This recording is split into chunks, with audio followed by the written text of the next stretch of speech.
जो शादी की बात है तो हुआ ये था कि वो बड़ा इंटरेस्टिंग किस्सा है जिसमें हम कहें कि लता जी बहुत महान गायक थी या हैं, ठीक है। तो ये तो एक तो उसका एक पक्ष हो गया।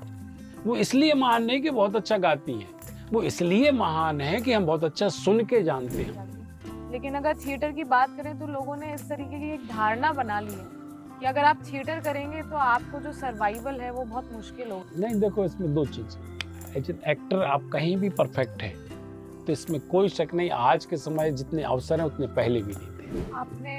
हमने कई बार सुना, अभी इससे पहले हम चर्चा कर रहे थे तो आपने बिस्मिल्लाह खान साहब का हाँ, चर्चा की। ये वो मुझे लगता है ये बहुत बड़ी बात है कि चूंकि मैं बताया कि मेरा जन्म बनारस में हुआ, तो उसमें लिखा था कि इस गली में जो भी पैदा होता है, इस एरिया में जो भी पैदा होता है, वो कला की दुनिया से कहीं ना कहीं जुड़ता है। प्यार के मोड़ पर मिल गए हो अगर, और मिलने मिलाने का वादा करो, प्यार के मोड़ पर। क्या बात है।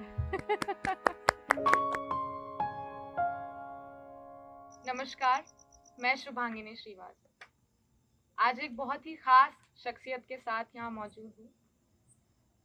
डॉक्टर हरिसिंह गौर विश्वविद्यालय के ललित कला एवं प्रदर्शनकारी विभाग के असिस्टेंट प्रोफेसर, इसके साथ ही cultural coordinator doctor Rakesh Soni ji के साथ। सर, आपका बहुत बहुत स्वागत है आज के इस इंटरव्यू में।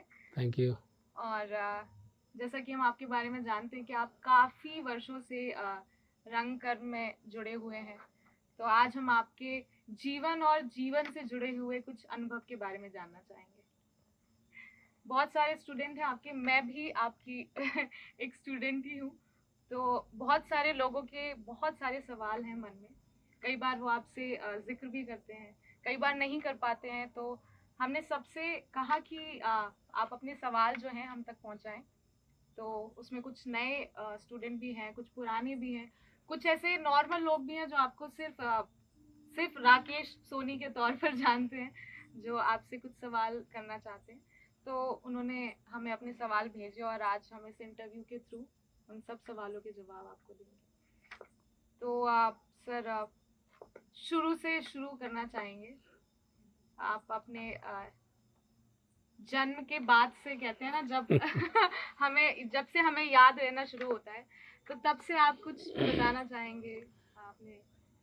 जहाँ तक जन्म की बात है तो जन्म मेरा बनारस में हुआ है 1964, और उसके बाद का जो 5-6 साल का जो एक उम्र होती है, तब से लोगों को सबको याद रहता है, तो मुझे भी कुछ याद है। बचपन दोनों जगह काफ़ी हमने बिताया, बनारस में भी और सागर में भी। चूँकि माँ बनारस की थी, ननिहाल था, तो स्वाभाविक एक अलग लगाव था, और पिताजी हमारे सागर के थे, तो एक अलग लगाव था। हमारी जो भी स्कूल की शिक्षा हुई और हायर एजुकेशन जो हुआ वो सागर में ही हुआ, तो बेसिकली मैं सागर का ही हूँ। और जहाँ तक रंग कर्म की बात है, तो एक हायर एजुकेशन में आने के साथ ही ये मुझे लगता है 1981 में जब मैं इस यूनिवर्सिटी में फर्स्ट ईयर में आया था, तब से ही स्टार्ट हो गया था। उसके पहले भी कुछ छोटे मोटे स्कूल में कुछ फंक्शन में मैं संलग्न रहता था। तो ये तो एक शुरुआत है, लेकिन बहुत सीढ़ी दर सीढ़ी बताना एक बहुत लंबी यात्रा हो जाएगी। लेकिन तब भी मैं इतना ज़रूर बोलूँगा कि मैं जब विश्वविद्यालय में आया, तो यहाँ पर एक डिपार्टमेंट, जो अभी आपने fine art and performing art का नाम लिया, उस समय ये youth welfare cultural activities and audio visual department के नाम से जाना जाता था। और यहाँ पर कल्चरल एक्टिविटीज़ होती थी। इसके उस समय डायरेक्टर जो थे आदरणीय स्वर्गीय हैं, वो हमारे गुरु विष्णु पाठक जी, उन्होंने इस डिपार्टमेंट को बनाया, स्थापित किया, और हम सारे स्टूडेंट्स यहाँ पर आके डांस, ऑर्केस्ट्रा, सिने संगीत, तमाम जो एक्टिविटीज़ होती थी, ड्रामा, थिएटर, उसमें मैं इधर पे हम लोग जुड़े, और तब से एक यात्रा शुरुआत हुई है। अच्छा, इसके साथ ही आपका थिएटर में आने से पहले हम काफी बार सुनते हैं कि पॉलिटिकल एक जो पॉलिटिक्स में आपका काफी रुझान था, तो आपके कॉलेज के टाइम में आपने काफी अब उस समय चूँकि ये है कि हमारा जो विश्वविद्यालय स्टेट यूनिवर्सिटी का हुआ करता था और छात्र संघ स्टूडेंट यूनियन के जो इलेक्शन हुआ करते थे, तो स्वाभाविक है सारे स्टूडेंट्स उसमें इन्वॉल्व होते थे, चाहे वोटर के रूप में, चाहे लीडर के रूप में। और मैं भी उसमें कहीं न कहीं स्टूडेंट होने के नाते जुड़ा हुआ था। तो एक हम लोग का एक ग्रुप था स्टूडेंट्स का, सभी के ग्रुप रहते हैं दोस्त यार, तो कुछ उसमें हमारे सीनियर्स जो थे, वो स्टूडेंट पॉलिटिक्स में थे और कहीं धीरे-धीरे मेरा भी रुझान या उनसे जुड़ना हुआ। अच्छी बात ये रही कि जो भी हम लोग स्टूडेंट पॉलिटिक्स में रहे, सिर्फ़ उसकी जो कहना चाहिए पॉलिटिकल रीज़न तो कई होते हैं, लेकिन एक जो सामाजिक सोशल वैल्यू होती है, उसको देखकर पॉलिटिक्स भी स्टूडेंट पॉलिटिक्स हम लोग करते थे और कल्चरल एक्टिविटीज़ वो सोशल वैल्यू जो होती हैं, उनको देखकर ही करते थे। तो मैंने दोनों में कभी अंतर नहीं पाया। मैं पॉलिटिक्स को भी अलग नहीं मानता और थिएटर को भी अलग नहीं मानता या दुनिया के किसी भी काम को अलग नहीं मानता, बशर्ते वो बहुत ही ईमानदारी से और बेसिक जो हमारे आम लोगों की बेसिक चीज़ें होती हैं, उनकी आवश्यकताओं को देखते हुए हमें उनको उस विचार या उस थॉट के साथ उसको लें, तो कोई भी चीज़ अलग नहीं, सब एक ही है। कोई भी पेशा हो या कोई भी काम हो। तो उस समय जब हम स्टूडेंट पॉलिटिक्स में थे, तो मुझे अच्छे से याद है कि मैं 1984 बल्कि उसके पहले 1983-84 में एग्जीक्यूटिव काउंसिल का चुनाव लड़ा यहाँ स्टूडेंट यूनियन में, तो मैं जीता और फर्स्ट पोजीशन पे जीता। और उसके बाद 1984-85 में जनरल सेक्रेटरी जो बड़ा एक इलेक्शन यूनिवर्सिटी का माना जाता था, तो उसमें स्टूडेंट वोट करते थे। तो उसमें मैं उस समय 84-85 में सेक्रेटरी भी रहा स्टूडेंट यूनियन का। तो ये 2 चुनाव उस समय मैंने लड़े, दोनों चुनाव जीते और काफ़ी यात्रा लंबी रही वो। और चूँकि इसमें कोई शक नहीं कि स्टूडेंट पॉलिटिक्स कहीं न कहीं से हमारी दलगत राजनीति से जो कहीं न कहीं किसी बड़े राजनीतिक संगठन से उनका कहीं न कहीं जुड़ाव रहता है, तो मेरा भी रहा। लेकिन मैं बहुत दूर तक तो नहीं उसमें जाने की कोशिश की क्योंकि मेरे जो सीनियर्स थे, कहीं न कहीं मैं सेकंड लाइन का आदमी था। लेकिन ये बिल्कुल सही है कि मैं काफ़ी सक्रिय था और उतना ही सक्रिय जो एक्स्ट्रा को करिकुलर एक्टिविटीज़ होती उसमें रहा, उतना ही स्टूडेंट पॉलिटिक्स में। ऐसा सुनने में आता है कि हुँ। आपका एक अलग ही रुतबा था जब आप स्टूडेंट लाइफ में थे। खैर रुतबा तो आपका अभी भी है, हम सभी जानते हैं। स्टूडेंट पॉलिटिक्स में रुतबे का ये है कि एक उम्र होती है कि जब आपको हज़ारों स्टूडेंट एक सम्मान दें, आपका एक रुतबा हो।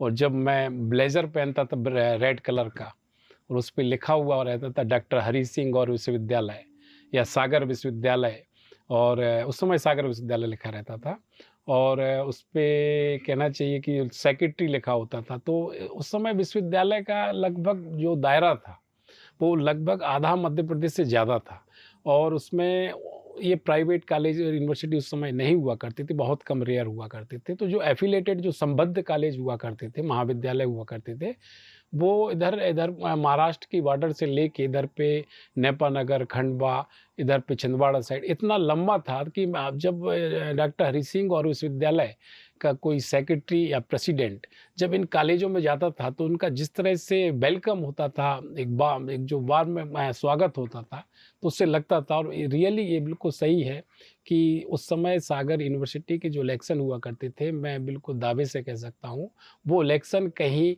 एमएलए या जो सांसद होते थे, उनसे भी बढ़ के हुआ करते थे, उनका इम्पोर्टेंस उतना ही होता था। क्या बात। तो आपका जो स्वभाव है वो अब तो खैर नहीं देखते हैं हम, हुँ। लेकिन उपद्रवी नहीं, नहीं उपद्रव जैसा कुछ स्वभाव उपद्र था क्या आपका? नहीं, वो लगता था कि क्या होता था कि जब कोई हम लोग अच्छा काम करते थे, जी। तो सोशल वैल्यूज़ को लेके कोई ना कोई हम लोग मुद्दे उठाते थे। तो जब आप किसी मुद्दे को उठाएँगे, बात करेंगे, अपील करेंगे, तो एक अलग थोड़ा-सा कलर देखने को मिलता था। और स्वाभाविक है जब कोई डिमांड करेंगे तो आपका जो नेचर है, वो कहीं देने वाले से कहीं माँगने वाले का जो नेचर है वो कहीं ज़्यादा अलग दिखता था। तो लगता था लोगों को ये बहुत इस तरह उपद्रव भी तो नहीं बोलेंगे, लेकिन हक जिसको बोलेंगे कि माँगने के शुरू से हम लोग लड़ाई लड़ी, चाहे वो सागर की मेडिकल कॉलेज की हो, चाहे वो नेत्र चिकित्सालय की हो, चाहे वो कोई ट्रेन की हो। इवन मैं आपको अपने इंटरव्यू में इससे कोई लेना-देना नहीं पॉलिटिक्स का, कि जब हम लोग यहाँ पॉलिटिक्स करते थे तो जो भी गवर्नमेंट हुआ करती थी मध्य प्रदेश की या सेंट्रल में, तो कोई लीडर जब आता था तो हम लोग को वही इम्पोर्टेंस देता था, मतलब कि आप लोग की क्या डिमांड है, क्योंकि वो जानते थे लोग मतलब कुछ अच्छा चाहते हैं। तो यदि कोई पीएचई मिनिस्टर आया तो हम लोग जो गरीब बस्ती है उनके लिए हैंडपम्प मांगा करते थे। तो ऐसे मुद्दे उठाना हमारा आम लोगों का मतलब अधिकार भी और करना भी चाहिए। बिल्कुल सही बात। तो इसके बाद आपके रंग कर्म की तरफ, क्योंकि रंग कर्म में देखो ऐसा है कि बिल्कुल वही चीज़ें वैल्यू को लेके आप किसी भी फील्ड में बोल रहा हूँ ना मैं, आप इंजीनियर बन जाइए, आप कलेक्टर बन जाइए, आप एक आर्टिस्ट बन जाइए, जब आप ह्यूमन वैल्यूज़ को देखेंगे तो वही सब जगह आपको रंग कर्म दिखेगा। वही आपको सारी चीज़ें उतार-चढ़ाव देखने को मिलेंगी, और जब उस शिद्दत के साथ आप अपना काम करेंगे, कोई भी आपका पेशा हो, तो वो सारी चीज़ें लगभग बराबर रहती हैं। अभी राजनेता हैं या पॉलिटिकल कोई भी व्यक्ति यदि है, तो यदि वो सेवा मतलब कहना चाहिए सेवा भाव से वो काम करेगा, तो सारे पेशे लगभग एक है, सबकी ड्यूटीज़ एक है। आपके इंस्पिरेशन, मतलब आप किसी से हुँ। इंस्पायर हुए हैं, या आप इतने बड़े बड़े रंग कर्मी रहे हैं, हुँ। आपने उनके साथ भी काम किया, जैसे हमने सुना है बाबा कारण जी के हुँ। साथ आप रहे हैं, तो क्या क्या चीज़ें हैं जो आपने उनसे ली? एक सागर में एक नया कहना चाहिए, बहुत पहले से सागर का इतिहास में रंग कर्म होता रहा है, और बहुत से नाम हैं। बीच में कुछ गैप आया और वो गैप कुछ ज़्यादा हो गया। तो लगभग 1990 के लगभग या 89 के लगभग 88 में कुछ हम लोग युवा वर्ग जो यूनिवर्सिटी में थे, हम लोगों ने सोचा कि थिएटर हम लोग थोड़ा बहुत करते हैं, लेकिन थिएटर की तरफ रुझान कई एक साथ कई युवाओं का था। तो हम लोगों ने एक ग्रुप बनाया। विश्वविद्यालय में तो हम लोग करते ही थे, चूँकि यहीं से स्टार्ट हुआ। तो धीरे-धीरे करते एक हमने कुछ मिलकर हम लोगों ने कुछ साथियों ने मिलके एक अन्वेषण theatre group, amateur theatre group, जिसको शौकिया थिएटर ग्रुप बनाया। तो थोड़ा-सा उधर से कुछ अलग टाइप का मतलब बोले एक सेपरेट कुछ कह लें या कुछ जंप हुआ कि थिएटर को एक्चुअल थिएटर क्या है वो समझने का मौका मिला। और उसमें चूँकि ग्रुप बनाया तो हम लोगों ने कुछ वर्कशॉप की, जैसे आपने नाम लिया अभी बाबा करन जी का। तो बाबा कारण जी के साथ काम करने का मौका मिला, हबीब तनवीर जी के साथ काम करने का मौका मिला, आलोक चटर्जी के साथ काम करने को मिला, दिनेश खन्ना जी के साथ काम करने को मिला। इसके अलावा जो मेरे गाइड जो पीएचडी मैंने थिएटर और म्यूज़िक से की है एंशिएंट हिस्ट्री डिपार्टमेंट में, तो उसमें जो प्रोफ़ेसर वेडी झा थे, वो खुद ही एक अच्छे डायरेक्टर थे और वो थिएटर से जुड़े हुए थे। उनके साथ काम करने का अवसर मिला, सीखने का अवसर मिला। और ये सारे एक यूनिवर्सिटी में पहले बहुत एक प्रयोग करके एक संस्था चलती थी, बहुत पहले। तो आपको बिलीव नहीं होगा कि केमिस्ट्री डिपार्टमेंट के एचओडी जो एसपी बनर्जी थे, एंथ्रोपोलॉजी के एचओडी जो रमेश चौबे जी थे, एंशिएंट हिस्ट्री डिपार्टमेंट के प्रोफेसर वीडी झा जो उसके हेड थे, और बद्री जैन, केवलचंद जैन, और फार्मेसी डिपार्टमेंट के एचओडी प्रोफेसर विनोद दीक्षित, मतलब ये सब इतने बड़े-बड़े प्रोफेसर अपने-अपने फील्ड के थे। ये सब लोग मिलके बहुत नाम है। थिएटर करते थे। एक इंग्लिश डिपार्टमेंट में मल्लिकार्जुन जी थे, और भी कई लोग थे। एक मैडम थी जो साउथ से थी गर्ल्स हॉस्टल में। ये लोग उस समय प्रयोग नाम की संस्था चलाते थे, और यहाँ यूनिवर्सिटी में जब उस समय तो मैं स्कूल में रहा हूँगा, बहुत छोटा रहा। तो यहाँ एक कल्चर तो था, लेकिन बंद हो गया था। जब हम लोग का ग्रुप 1980 मतलब 89-90 के लगभग हम लोगों ने स्टार्ट किया, तो ये ग्रुप बनाया तो ये बात हुई कि हम लोग जो रिनाउंड पर्सनालिटी अपने इंडिया की उनको बुलाएँ, उनसे कुछ सीखें, वर्कशॉप करें। तो हम लोगों ने छोटी-छोटी वर्कशॉप की। एक वर्कशॉप हमने बाबा करन के साथ की, जिसमें बेगम का तकिया किया हम लोगों ने, और उसमें काफ़ी गोविंद नामदेव जी के साथ एक हम लोग को बहुत सीखने मिला। उनका नाम मैं बोल रहा हूँ, सॉरी। तो गोविंद नामदेव जी के साथ बहुत काम किया। और उस वर्कशॉप जो बाबा करन की लगाई थी, तो उसमें अनुपम खेर जी भी आए थे, गोविंद नामदेव जी भी थे, और कारण साहब की 1.5 महीने की जो वर्कशॉप यहाँ हुई सागर में, वो हम लोग के लिए मील के पत्थर था और 1.5 महीने लगातार चली। इसके अलावा कुछ फ़िल्म भी, जैसे कुछ एक वर्कशॉप का काम हमारे लिए फ़िल्म है, श्याम बेनेगल जी की फ़िल्म है समर, उसमें भी काम किया, उनके साथ भी बहुत सीखने को मिला। हबीब जी के साथ काम किया, उनके साथ बहुत सीखने को मिला।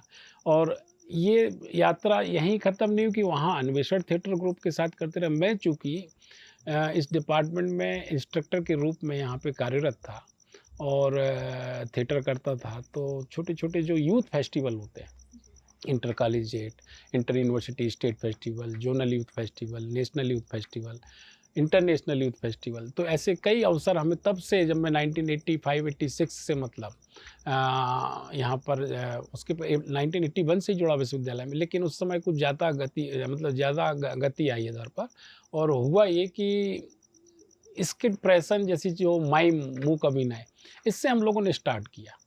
तो कुछ एक दौर, एक पक्ष उसका पूरी यात्रा का इधर एक एजुकेशन के साथ हमारा चलता रहा। एक शौकिया हम लोगों ने जो है अन्वेषण थिएटर ग्रुप बनाया, उसमें चलता रहा। और जहाँ भी कुछ भी होता था, ऐसा कभी बंदिश नहीं थी। हम लोग को जहाँ भी जो अवसर मिलता था, जहाँ सीखने का अवसर मिलता था, तो यूथ फेस्टिवल हम लोग के लिए मील का पत्थर रहे हैं।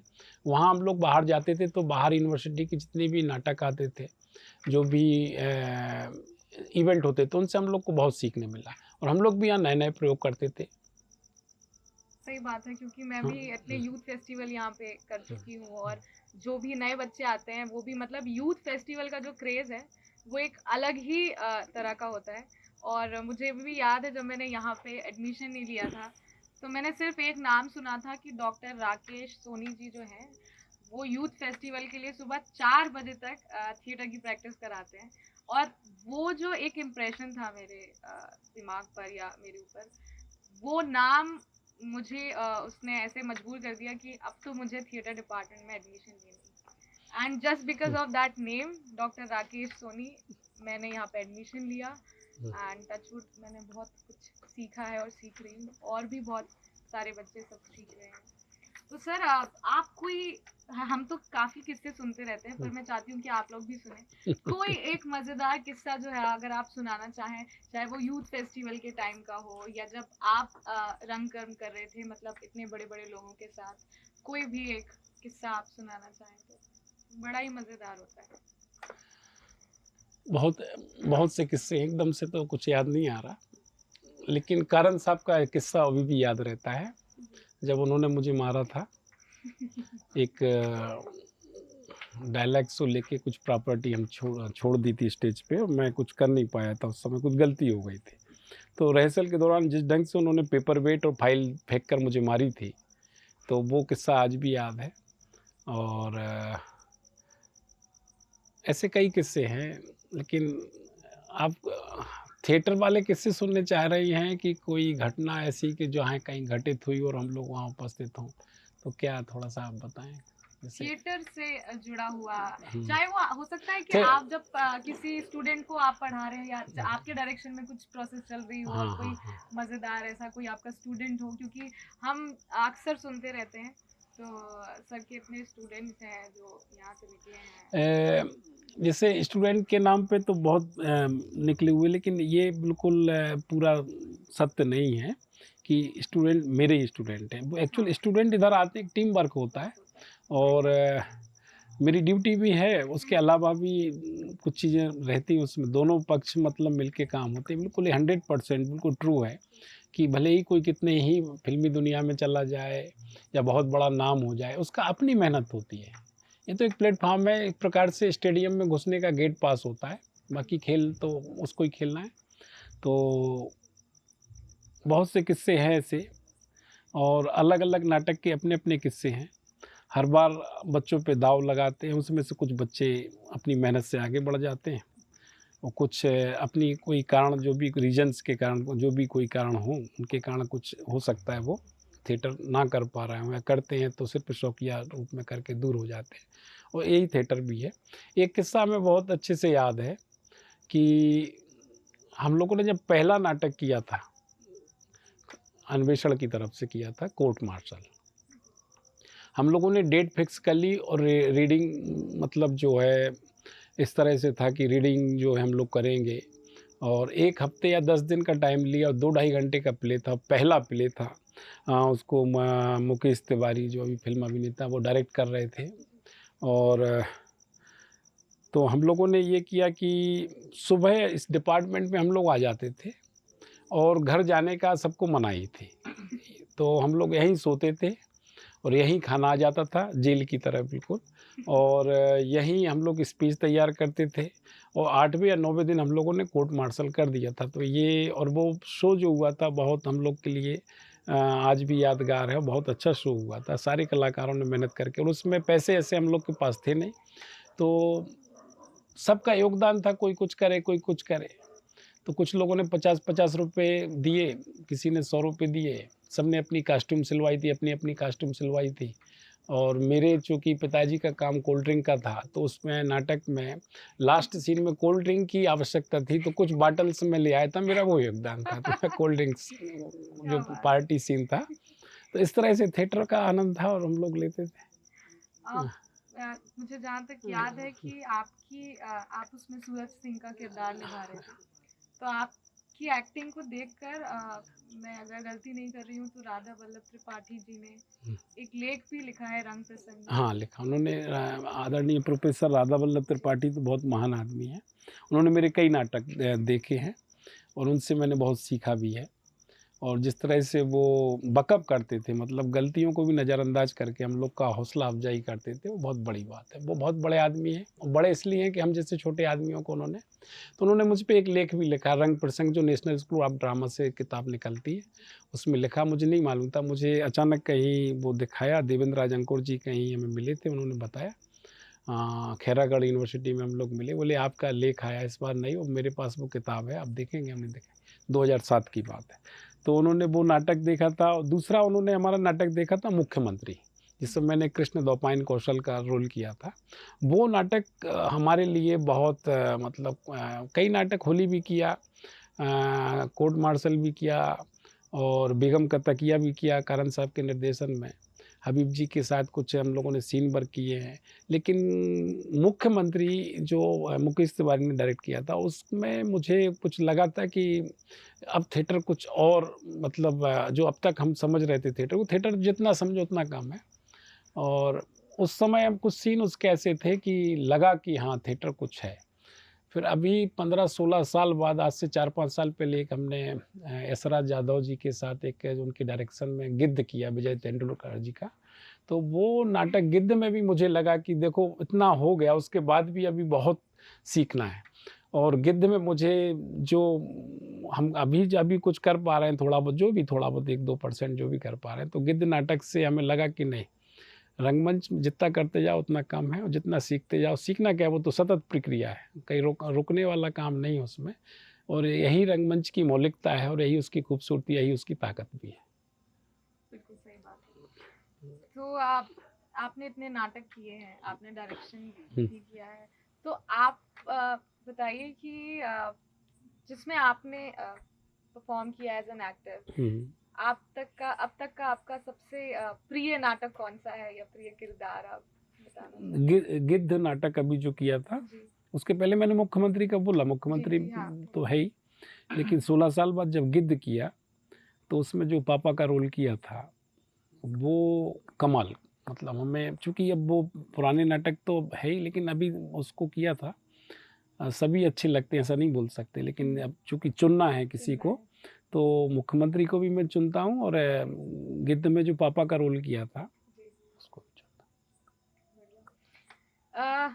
आपकी एक नाम है जो हर बार हमें सुनने को मिलता है, कई बार सर को चिढ़ाने के लिए मैं भी, या जब भी सर का बर्थडे होता है तो हमेशा केक पर एक ही नाम सुनेंगे हम, रॉकी बाबा।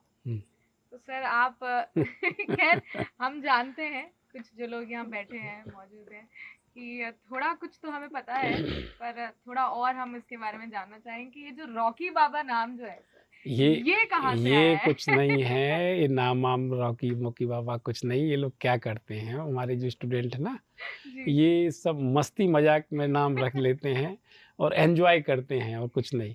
तो वो एन्जॉयमेंट में जिनका जो प्यार मिलता है उसमें मुझे मज़ा आता है, वो प्यार का नाम है रॉकी बाबा, बाकी कोई दादागिरी नहीं है।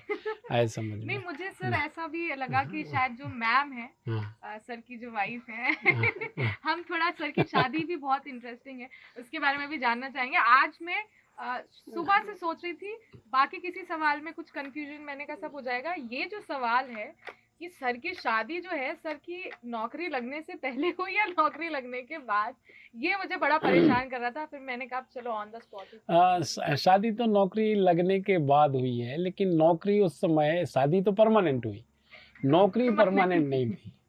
नौकरी हमारी, मुझे आपको बता दें 1986 में मुझे 150 रुपये इस विश्वविद्यालय में मिलते थे इस डिपार्टमेंट के। पैसे मेरे लिए महत्वपूर्ण नहीं थे, ना आज है ना उस समय रहे, काम से मतलब था। तो 150 रुपये मिलते थे कि आयु से कोई एक स्कॉलरशिप आती थी। उसके बाद मुझे 600 रुपये मिले, फिर स्कॉलरशिप भी बंद हो गई। तो विश्वविद्यालय ने मुझे 600-800 रुपये महीने पर रख लिया। होते होते ऐसे ही वो बढ़ती गई और टेम्प्रेरी रूप में मैं एक कांगो वादक के रूप में यहाँ पे काम करता रहा। उसमें भी मुझे बहुत गर्व है कि मैं इस विश्वविद्यालय में एक कांगो वादक के रूप में काम कर रहा था। मैं उसको और आज के पद को अलग नहीं मानता। वो ज़्यादा उस समय बड़ा था, यदि आज बड़ा है तो उससे बड़ा आज भी वो पद है, क्योंकि उसके कारण मैं इधर हूँ और सतत काम करता रहा। और जो शादी की बात है तो हुआ ये था कि वो बड़ा इंटरेस्टिंग किस्सा है। वही तो सुनना चाहते हैं। मैं बनारस में था और मेरी वाइफ के भाई की शादी मेरे मामा के लड़का की लड़की से हुई। तो ये बारात लेके लोग आए थे ग्वालियर से और मेरे जो मामा के एक लड़के हैं वो इनको लाइन मार रहे थे। तो वो मुझसे बोलते थे यार जाके इस लड़की का नाम पूछो और ज़रा गिलास जूस दे आओ। रात भर जो ये सब चलता है, मैं उनकी तरफ से चपरासी जो करता काम करे तो मैं वो कर रहा था और ये मेरा कभी ध्यान नहीं था ऐसा कुछ भी। तो ठीक है, उनका अपना लाइन मारना जो भी था वो चल रहा था। तो ये सब तो हो गया, चूँकि लड़की वाक़ई अच्छी थी तो वो हाँ, तो अब वो लगे हुए थे कोशिश में। लेकिन रिश्ता ऐसा था कि उनके भाई की शादी उनकी लड़की से, बड़े भाई से हो रही, तो वो रिश्ते में ऐसी शादियाँ होती नहीं, ये सब रिवाज है। तो ये बात आई गई हो गई, उनकी बात वहाँ नहीं पटी। 2-3 साल बाद में एक अंधा योग नाटक इस यहाँ पे हमारा यूनिवर्सिटी में पुराना ओल्ड ऑडिटोरियम है, उसमें नाटक कर रहे थे। तो लगभग 2-2:30 बजे के समय था और नाटक की रिहर्सल चल रही थी। मैं उसमें म्यूजिक कर रहा था, जगदीश शर्मा जी उसको डायरेक्ट कर रहे थे और बाकी आर्टिस्ट सब हमारे थे उस समय के। तो मुझे किसी ने बताया कोई आपसे मिलने आया। तो मैं बाहर निकला पीछे गेट से, तो मैंने देखा कि एक दादाजी हैं और उनके साथ एक कोई यंग लड़का है जो मेरी वाइफ का भाई था। तो मैं देखा, पर हमें लगा इनको कहीं देखा है। तो बोले मैं ग्वालियर। अरे मैंने कहा हाँ हाँ, तो ये ग्वालियर। मैंने उनके पैर छुए क्योंकि वो मेरी भतीजी के ससुरे हुए। तो पैर छुए तो बोले हमने कैसे आपका आना हुआ, आइए चाय की बात हुई। तो बोले नहीं मैं आया था, वो आपके घर गया था तो माँ बाप ने आपके बोला कि भाई लड़के से मिल लो। हमने किस बात में? बोले शादी के संबंध। हमने किसकी के लिए? आपकी। तो हमने की लड़की? बोली मेरी। हमने अच्छा। तो फिर हमने फ़ोटो दिखाई तो फिर मुझे वो पूरी यादें, वो जूस देना और वो मिठाई खिलाना। तो वो जो उधर उनकी हमारे भाई की शादी उनसे फेल हुई थी, तो हाँ, तो वो यहाँ पर हाँ सेट ऐसी हुई, वो फ़ोटो देखे तो वो हमें एकदम तुरंत मैंने हाँ कह दिया, मतलब कुछ एफ बट की बात नहीं। तो वो तुरंत ही हाँ हाँ बोल हाँ।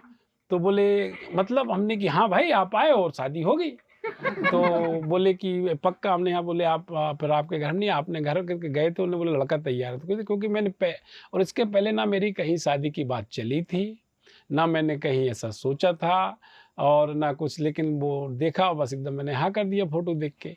और हमने ये तो वही लड़की है। तो हाँ जूस, जिसको मैं दूध किसी और के लिए जूस और मिठाई खिला रहा था, तो मैंने हाँ कर दी। तो हाँ कर दी तो फिर पक्की हो गई शादी। और उसके बाद फिर वो उस समय ये टेलीफोन मोबाइल हुआ नहीं करते थे, एसटीडी चलती थी।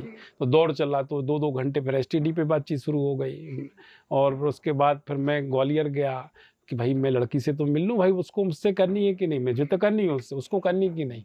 तो वो भी उसी तरह से हमारी, जिनका नाम हमारी वाइफ का अनीता नाम है, अनीता, ये लोग बर्मा लिखते हैं वहाँ पर। तो हैं सोनी ही। तो वहाँ पे हम गए तो ये साड़ी वाड़ी पहन के जैसा ट्रेडिशनल होता है, पलंग के किनारे बैठना, मेरा जाना, घर के हाँ घर के बाकी हाँ घर के बाकी लोगों का गायब हो जाना, फिर ना पीछे से कोई छोटा सा भतीजे का आ जाना, है ना बुआ बुआ कहते वो सब हुआ। उनके भतीजे का नाम चेतन, वो आ गया। तो बस मैंने इतना ही पूछा कि और कभी ग्वालियर में मैंने इतने जब से शादी हुए 25-30 साल हो रहे हैं, कभी इतना पानी नहीं देखा, इतना पानी कभी गिरते हुए। मैं गया उनके पंखे से पानी गिर रहा था। बोले कि वो खुद बोले कि कभी इतना पानी नहीं गिरा है।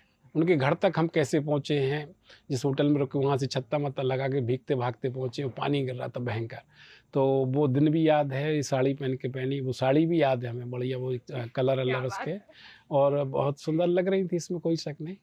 अब हाँ, अब वो तो हो ही गई थी।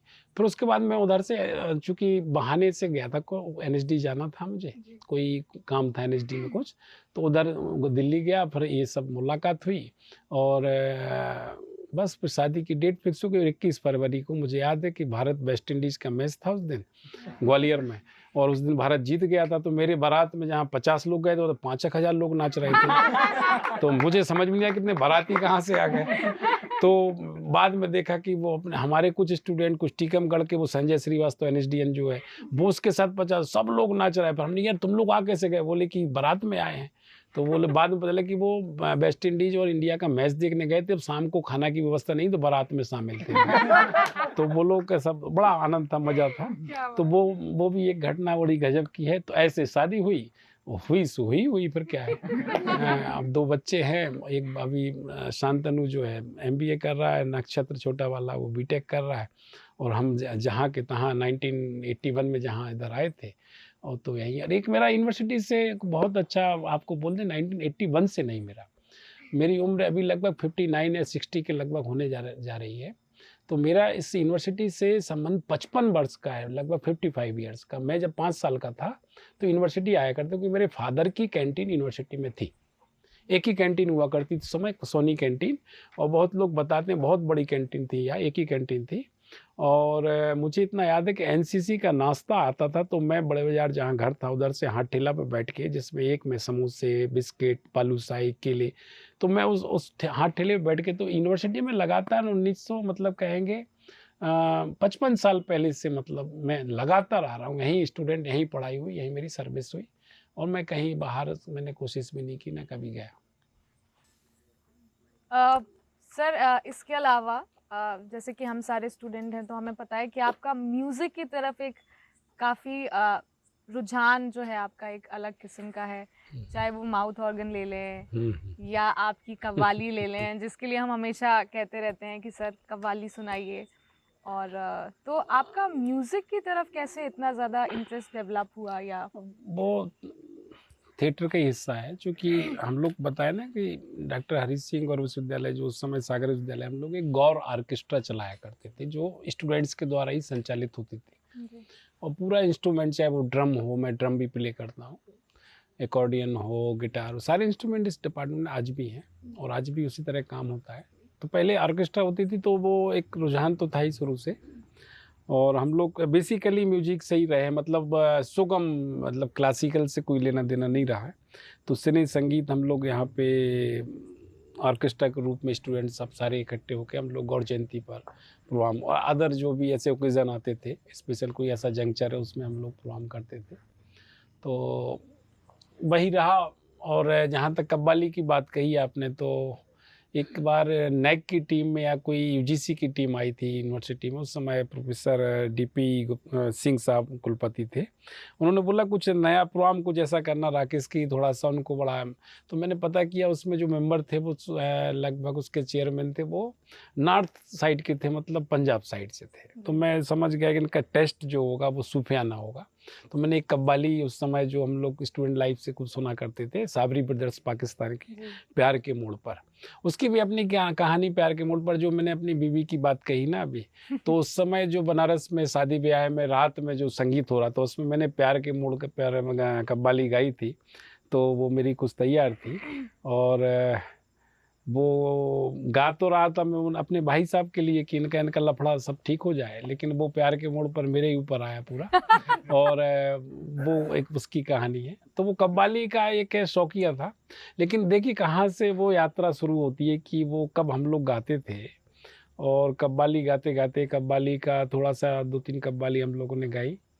और जो अभी पिछले 4, 6, 8 साल से जो हमारे नए स्टूडेंट हैं, जैसे कि म्यूजिक डिपार्टमेंट में यश गोपाल है, पार्थो घोष है, और उनके और भी बच्चे जो हैं, उन लोगों ने उसमें इंटरेस्ट लिया।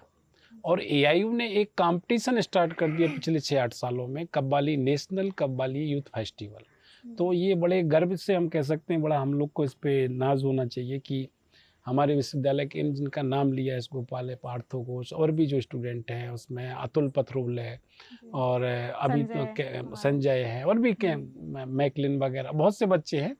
तो ये सारे बच्चों ने जो उसमें एक मुकाम पे उसको कव्वाली को पहुंचा दी, मतलब कोई कल्पना ही नहीं कर सकता कि सागर विश्वविद्यालय की टीम इस तरह से। लास्ट ईयर उन्होंने अभी मतलब दिल्ली, नोएडा, शारदा यूनिवर्सिटी में जो कंपटीशन, उसमें उन्होंने नेशनल कव्वाली प्रतियोगिता इंटर यूनिवर्सिटी में 2nd प्राइज लिया। तो कहाँ यात्रा शुरू होती, कहाँ से वो धीरे से बच्चों में जाती है, स्टूडेंट्स में शेयर होती है, फिर वो अपनी मेहनत से उसको ले जाते हैं, उनकी मेहनत है वो पूरी। तो ये जो कलर्स हैं, यही मतलब थिएटर में, यही म्यूजिक में, तो ऐसे ही मुझे कहीं से मिला होगा म्यूजिक। तो मैंने हमारी कहीं यात्रा हो सकता है बचपन से वो जो देखो ये गॉड गिफ्ट होती है, इनबिल्ट होता है, एक म्यूजिक सेंस होता है, एक जो भी चीज़ होती है थिएटर जो भी कल आर्ट का है, ये एक गॉड गिफ्ट होती है, कहीं ना कहीं आपको इनबिल्ट होता है, आपको प्लेटफॉर्म की जरूरत पड़ती है। मुझे याद है कि मैं बहुत छोटा था, तो मेरी माँ जो अपने यहाँ कल्चर होता है ना कि शादी विवाह में जो महिला संगीत होता है, तो उसमें ढोलक बजाती थी, और वो बहुत फेमस थी ढोलक बजा लेडीज में, हमें इतना याद। मैं उनके साथ उंगली पकड़ के जाता था, बच्चा ही था। तो कहीं ना कहीं उधर से भी कहीं हमारे अंदर रिदम आई होगी, फिर कहीं और से कुछ आया होगा। तो धीरे धीरे हम जब कहीं पहुंचते हैं तो बहुत बड़ी यात्रा होती है, वो आपको कहाँ से क्या मिल रहा है, क्योंकि रिदम, म्यूजिक सेंस, ताल, ये सब जो है आपके अंदर कहीं आपके संस्कार में ही इनबिल्ट होते हैं। तो आपका जो पूरी यात्रा होती है उसमें बड़ा हिस्सा होता है। आप किसी से आप सीख रहे हैं वो इम्पोर्टेंट है, लेकिन आप में वो सेंस पहले से होता है। आपने हमने कई बार सुना, अभी इससे पहले ही हम चर्चा कर रहे थे, तो आपने बिस्मिल्लाह खान साहब का हाँ, चर्चा की। ये वो मुझे लगता है कि ये बहुत बड़ी बात है कि चूंकि मैं बताया कि मेरा जन्म बनारस में हुआ, तो घर मेरे जो है माँ जो है बहुत जौहरी, एक मतलब हीरा तराशने का काम करती थी। उनके यहाँ वही काम होता था, हीरा तराश। बहुत बड़ी फैमिली, हवेली, फेमस हवेली, काट की हवेली। मैं भी इस इंटरव्यू में बोल रहा हूँ, जो बनारस के लोग सुनेंगे वो भी जान जाएंगे मैं किस फैमिली की बात कर रहा हूँ। मैं उस फैमिली, काट की हवेली फेमस हवेली उधर पर बनारस में। और कोई भी उस एरिया में जब जाता है गोलघर के पास, तो वो किसी से पूछ लो पहुँच। तो उस हवेली में मेरा मतलब कबीर चौरा अस्पताल में जन्म हुआ। एक कहानी इससे जुड़ी और बताऊंगा, बहुत इंटरेस्टिंग है, और ये बहुत इस इंटरव्यू का सबसे अच्छा पॉइंट होगा। तो कबीर चौरा याद रखना, तो अस्पताल का वो भी। तो बिस्मिल्लाह खां साहब चूँकि वहीं मंगला गौरी का जो मंदिर है रामघाट के पास, उसमें रियाज करते थे।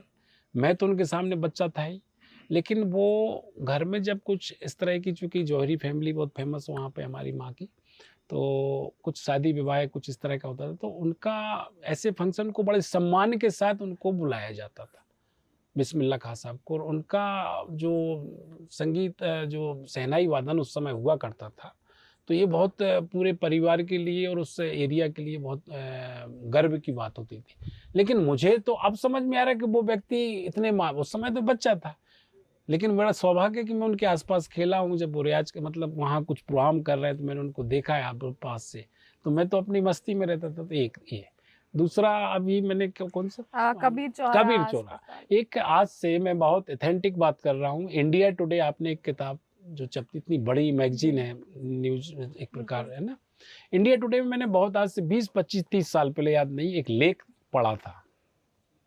और उस लेख में ये लिखा था कि कबीर चौरा जो एरिया है उधर का बनारस का, उस एक गली है कबीर चौरा, जिसमें बड़े बड़े कलाकार दिए उस गली में। उस गली का कुछ प्रभाव है जिसमें इंडिया के टॉप कलाकार दिए। और उसमें लेख में, उसमें उन्होंने जिन्होंने भी लिखा दिया, इंडिया टुडे में यदि उनके पास प्रिजर्व हो, हम उसको रख नहीं पाए, तो उसमें लिखा था कि इस गली में जो भी पैदा होता है, इस एरिया में जो भी पैदा होता है, वो कला की दुनिया से कहीं ना कहीं जुड़ता है। तो ये लेख मैंने पढ़ा था।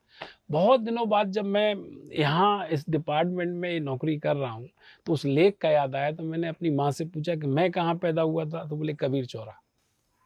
तो वो लेख मुझे याद आया कि देखो वो कितनी सत्यता थी उस राइटर के लिखने में कि जो इस एरिया में पैदा होता है वो कहीं ना कहीं जाके कला से जुड़ता है। तो मैं आज कला डिपार्टमेंट जुड़ा हूँ, नौकरी कर रहा हूँ। तो ये मुझे अभी एक इंसिडेंट भी हो सकता है लेकिन उनके लेख की याद आती है, बड़ी बात है। तो कबीर चौरा अस्पताल में पैदा हुआ और अब जो बात आई तो ये कहीं हो सकता है ये भी कारण हो। और ये तो 100% है कि वहाँ पे जो माहौल था म्यूजिक का वो सब वो कहीं ना कहीं से हम इनबिल्ट हमारे अंदर आए, संस्कार में आए। तो यही उसका रहा है। तो जो म्यूजिक का सेंस है आपको बचपन बिल्कुल बिल्कुल बचपन से ही रहता भले वो। हम कहें कॉन्शियस माइंड या सबकॉन्शियस देखो माइंड में मैं वो फिर आ ही हाँ बिल्कुल जाता है, आ जाता है। जैसे हम कहें कि लता जी बहुत महान गायक थी या हैं, जी। ठीक है, तो ये तो एक तो उसका एक पक्ष हो गया। वो इसलिए महान नहीं कि बहुत अच्छा गाती हैं, वो इसलिए महान है कि हम बहुत अच्छा सुन के जानते हैं हम लोग। तो ये एक सेंस सब में होता है, लेकिन उसको परफॉर्मर परफॉर्म करता है। तो लता जी बहुत अच्छा गाती हैं लेकिन बहुत अच्छा पहचानते आप हैं, इसलिए उतने ही महत्वपूर्ण आप भी हैं, इसलिए वो महान है। तो ऐसे ही सेंस सब में होता है, वो सेंस गॉड गिफ्ट होता है, वो इनबिल्ट बचपन से संस्कार में ही मिलता है। तो वो कहीं ना कहीं से मिले। और यात्रा कुछ पॉइंट याद रहते हैं कि अपन को यहाँ से हुआ तो हम बता देते हैं, लेकिन उसकी यात्रा कहीं ना कहीं जैसे दो सुरों के बीच में कुछ श्रुतियाँ होती हैं, 16 श्रुतियाँ हैं या जो भी है, तो दिखती नहीं लेकिन यात्रा करती है एक स्वर से दूसरे स्वर पर जाने की। ऐसे ही जीवन में कोई भी आप कोई भी काम करते हैं तो वो उसके बीच में हिडन होती है, वो दिखती नहीं है लेकिन वो उनकी बहुत बड़ी भूमिका होती है। तो एक अभिनेता की एक लर्निंग प्रोसेस या कहना चाहिए उसके परिपक्व होने में म्यूजिक का एक बहुत गहरा देखो प्रभाव पड़ता ये है या बहुत म्यूजिक हुआ, स्कल्पचर हुआ, फाइन आर्ट्स की जितनी भी मतलब जो भी आर्ट फॉर्म है, आर्ट फॉर्म से मतलब चाहे वो पेंटिंग हुई, म्यूजिक हुआ, थिएटर हुआ, कुछ भी, ये सब एक ही चीज़ है। ये अलग अलग एक प्रकार से माध्यम है अभिव्यक्ति को व्यक्त करने के। एक बहुत अच्छी पेंटिंग को देख के एक बहुत अच्छा संगीतकार म्यूजिक क्रिएट कर देता है, एक बहुत अच्छा संगीत सुन के एक बहुत अच्छा पेंटर एक बहुत अच्छी पेंटिंग बना देता है। तो वो डेप्थ और वो शार्पनेस यदि आप में है तो अलग कुछ नहीं, अब माध्यम है बताने के, लेकिन सारी चीज़ें वही हैं, वही उसके डेप्थ में है, वही उसके जिस्ट में है। वो एक कलाकार समझ सकता है। तो वो थोड़ी सी एक समझ की बात आती है, हर आदमी हो सकता है उस तक ना पहुँचे। और म्यूजिक, थिएटर, ये सब एक ही चीज़ है, पेंटिंग एक ही चीज़ है, स्कल्पचर एक कलाकार। एक बहुत अच्छी फ्रांस की एक कहानी है, उसको मैं सुनाऊंगा कि एक छोटी सी कहानी है, फ्रांस की है, वो किसकी मुझे नहीं मालूम, कि एक बच्चा रोज स्कूल जाता था और उसको जंगल में कहीं से खट खट ठोकने की आवाज़ आती थी। एक दिन उसने जाके देखा एक बूढ़ा आदमी किसी सफ़ेद पत्थर को ठोक रहा है। कई दिन तक वो करता है। एक दिन उसको वो आवाज़ नहीं आती है। फिर वो जाकर देखता है कि वो दादाजी जो थे वो बेसुध अपने आंखें खोले निश्चिंत होकर लेटे हुए हैं और वो सफ़ेद पत्थर में की जगह एक उड़ता हुआ घोड़ा बना हुआ, बिल्कुल लग रहा था अभी उड़ जाएगा। तो बच्चे ने पूछा, दादाजी आपको कैसे पता था कि इस पत्थर के अंदर एक घोड़ा छुपा हुआ है? कहानी यहाँ ख़त्म हो जाती है। तो ये इस तरह की चीज़ें हैं कि अब को इसको किस ढंग से कोई लेता कि देखिए उस बच्चे का जो बहुत भोलापन कह लें, हाँ, अबोध जो बाल और वो कलाकार का वो उससे बातचीत करना। तो हर जगह आर्ट है, हर जगह उसको समझने की बात है। ये बड़ी छोटी सी बात बड़ी बात कहती, तो वो शार्पनेस के ऊपर है कि आप कहाँ पर कैसे किस तरह से म्यूजिक में और थिएटर में इसको देखते हैं। तो आप अभी इस इंटरव्यू को थोड़ा सा लाइट बनाते हैं और क्योंकि म्यूजिक की इतनी ज़्यादा बात हो चुकी है और हम सारे जो स्टूडेंट्स हैं कई बार सर से जिद कर बैठते हैं कि सर नहीं आज तो आपको कव्वाली सुनानी पड़ेगी। आज तो मुझे आज फाइनली वो मौका मिला है और बहुत वक्त हो गया जब से मैंने सर की आवाज़ में कुछ सुना नहीं। एक्चुअल मैं आपको बता दूं बहुत स्पष्ट कि म्यूजिक मैं सिर्फ उतना ही जानता हूँ जितना थिएटर के लिए आवश्यक, हालांकि ऐसा नहीं है, उससे ज़्यादा जानना चाहिए और उसमें आवश्यकता मेरी अपने हिसाब से है। वो थिएटर की तो बहुत बड़ी आवश्यकता होती है, वो तो बिना म्यूजिक के थिएटर के बगैर म्यूजिक सब उस इनबिल्ट है। तो मैं अपने शौक़ के लिए ज़रूर गाता हूँ। वो ज़्यादा, और मैं बदमाशी भी बिल्कुल स्पष्ट बोल दूँ कर दूँ, मैं 1 या 2 गाने उस समय गाता था, और मैंने अभी 1 या 2 कव्वाली इधर पकड़ ली, वही गाता हूँ, ठीक है? और मेरा उसमें कुछ वो नहीं है, तो कभी अवसर मिलेगा तो सुनाएँगे, अभी सर इंटरव्यू के आप भी दौरान हारमोनियम है नहीं और वो हम सब बैठे हुए हैं। वो अगर आप ये वाली जो है कव्वाली प्यार के मोड़ पर जो आप मैम को सुनाया करते थे, हाँ, तो हाँ। अगर आप सुना दें हमें। देखो कब मूड की बात है, और ऐसा कुछ नहीं है, सुनाने को सुना भी सकते हैं, लेकिन अब पता नहीं कैसा क्या होगा। मैं बहुत ज़्यादा रियाज़ करता नहीं हूँ, और देख ले रहा हूँ कि यदि हो कानों जाए। को अच्छा लगेगा। बस, बस।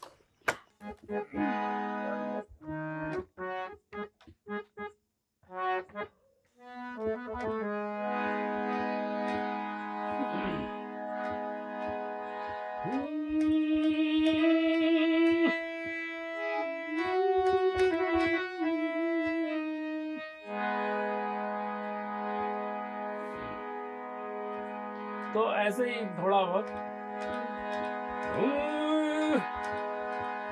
तकदीर में मेरी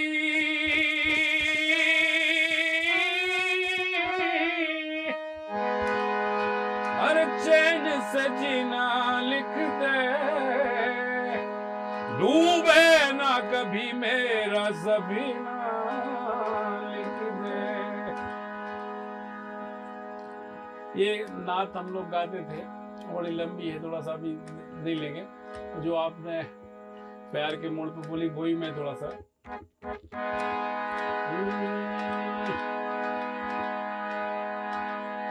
नजर ऊंची की तो दुआ बन गई, और नजर नीची की तो हया बन गई, नजर तिरछी की तो आधा बन गई, और नजर फेर ली तो कज़ा बन गई। ये 4 काम साबरी बदर साहब ने बताया है कि प्यार के मोड़ पर मिल गए हो अगर, कि प्यार के मोड़ पर मिल गए हो अगर, और मिलने मिलाने का वादा करो। प्यार के मोड़ पर मिल गए हो अगर, और मिलने मिलाने का वादा करो। प्यार के मोड़ पर। क्या बात है। तो ये चूंकि कव्वाली में इतनी दम है, मेरी आवाज़ तो अपनी जगह है, कव्वाली के बोल में इतनी दम है, उनके उसके कंटेंट्स में इतनी दम है कि लोगों को अच्छी लगती है वो। तो हमारे जो अभी वर्तमान में लोग गा रहे हैं, जिनके नाम पहली म्यूजिक डिपार्टमेंट, हमारे बच्चे जितने भी स्टूडेंट, वो बहुत अच्छा गा रहे हैं। और मैं उसमें ये ज़रूर बोल रहा हूँ कि मैं समझ रखता हूँ, परफॉर्मर के रूप में तो नहीं, लेकिन जानकार के रूप में समझ रखता हूँ कि जब ये लोग गाते हैं तो लगता है कि कहाँ गलत हुई, कहाँ सही और कहाँ होना चाहिए इनको। तो वो एक है, क्योंकि आर्ट जानना बहुत बड़ी बात भी कह सकते हैं, और बहुत ज़रूरी नहीं उतना, लेकिन उसको परफॉर्म करना बड़ी बात है। सही बात। आर्ट तो सबके पास है, बहुत से कलाकार हैं, लेकिन उसको परफॉर्म करने का आर्ट भी यदि आपके पास है तो आप बड़े आर्टिस्ट हैं। बहुत लोगों के पास आर्ट है, बहुत अच्छा आर्ट है, लेकिन परफॉर्म करने वाला आर्ट जो है, क्योंकि आफ्टर ऑल आप प्रेजेंट कर रहे हैं, और वो प्रेजेंटेशन यदि बहुत कॉन्फिडेंस के साथ वो प्रॉपर नहीं हुआ, तो ये दोनों में, कलाकार में, अभिनेता में, गायक में, एक सबसे बड़ी जो नए हमारे लोग होते हैं, वो अनुभव की कमी होती है। सब कुछ रहता है उनमें। तो मैं इधर पे एक लाइन बोलना चाहूँगा कि चाहे वो थिएटर का हो, चाहे वो म्यूजिक का हो, जब वो मंच पर हो तो वो अपना काम करे। उसको गाना है तो वो गाए, डूब के गाए, क्योंकि सुनने वाले आए हैं, लेकिन वो कोशिश क्या करता है, सुनाने की कोशिश करने लगता है। तो सुनाना नहीं, आप गाइए, वो सुनने ही आए हैं। जब आप गाओगे तो वो सुनेंगे, तो आप अपना काम करें, वो अपना करेंगे, लेकिन आप क्या करने लगते हैं, उसको दूसरा काम का, उसको सुनाने की कोशिश करने लगते हैं। एक तो वहाँ गड़बड़ हो जाता है। ऐसे ही एक्टिंग में, थिएटर में, जब मंच पे जाएं तो आप अपना काम करें, और ये भूल जाएं कि सामने एक बॉल की तरह, जो 6 मतलब 3rd बॉल जिसको बोलते हैं, तो कि आप भूल जाएं कि ऐसा लगना चाहिए कोई भी प्ले की आपको कोई दरवाजे के दराजों से देख रहा है और आपको पता ही नहीं कि मुझे कौन देख रहा है, और अपना काम घर में वैसे ही करें जैसे नेचुरल वे में करते।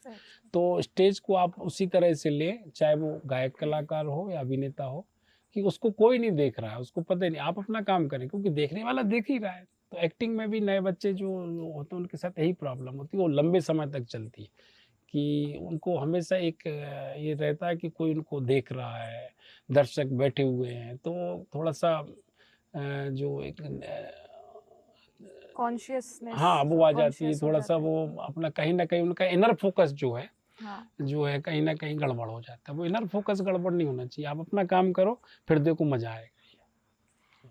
आपकी जो प्रिपरेशन मतलब एज अ परफॉर्मर हुँ, जो या जब आप अपने स्टूडेंट्स को मतलब कोई नाटक डायरेक्ट करते थे तो जो उसकी प्रिपरेशन जो प्रोसेस है हुँ, वो हुँ, बड़ी मज़ेदार है, जैसा कि हमने सुना है हुँ, कि यहाँ पर पहले, अब तो बिल्डिंग है, पहले जंगल हुआ करता था, तो सारे जो हमारे सीनियर भैया लोग जो होते थे हुँ। वो जाकर बहुत रात भर आवाज़ इतना चिल्ला चिल्ला हाँ, कर वो डायलॉग्स का वो प्रेस उसमें हम लोग प्रैक्टिस। कुछ एक्सपेरिमेंट करते थे, जी। जैसा बच्चा उसके हिसाब से करते थे।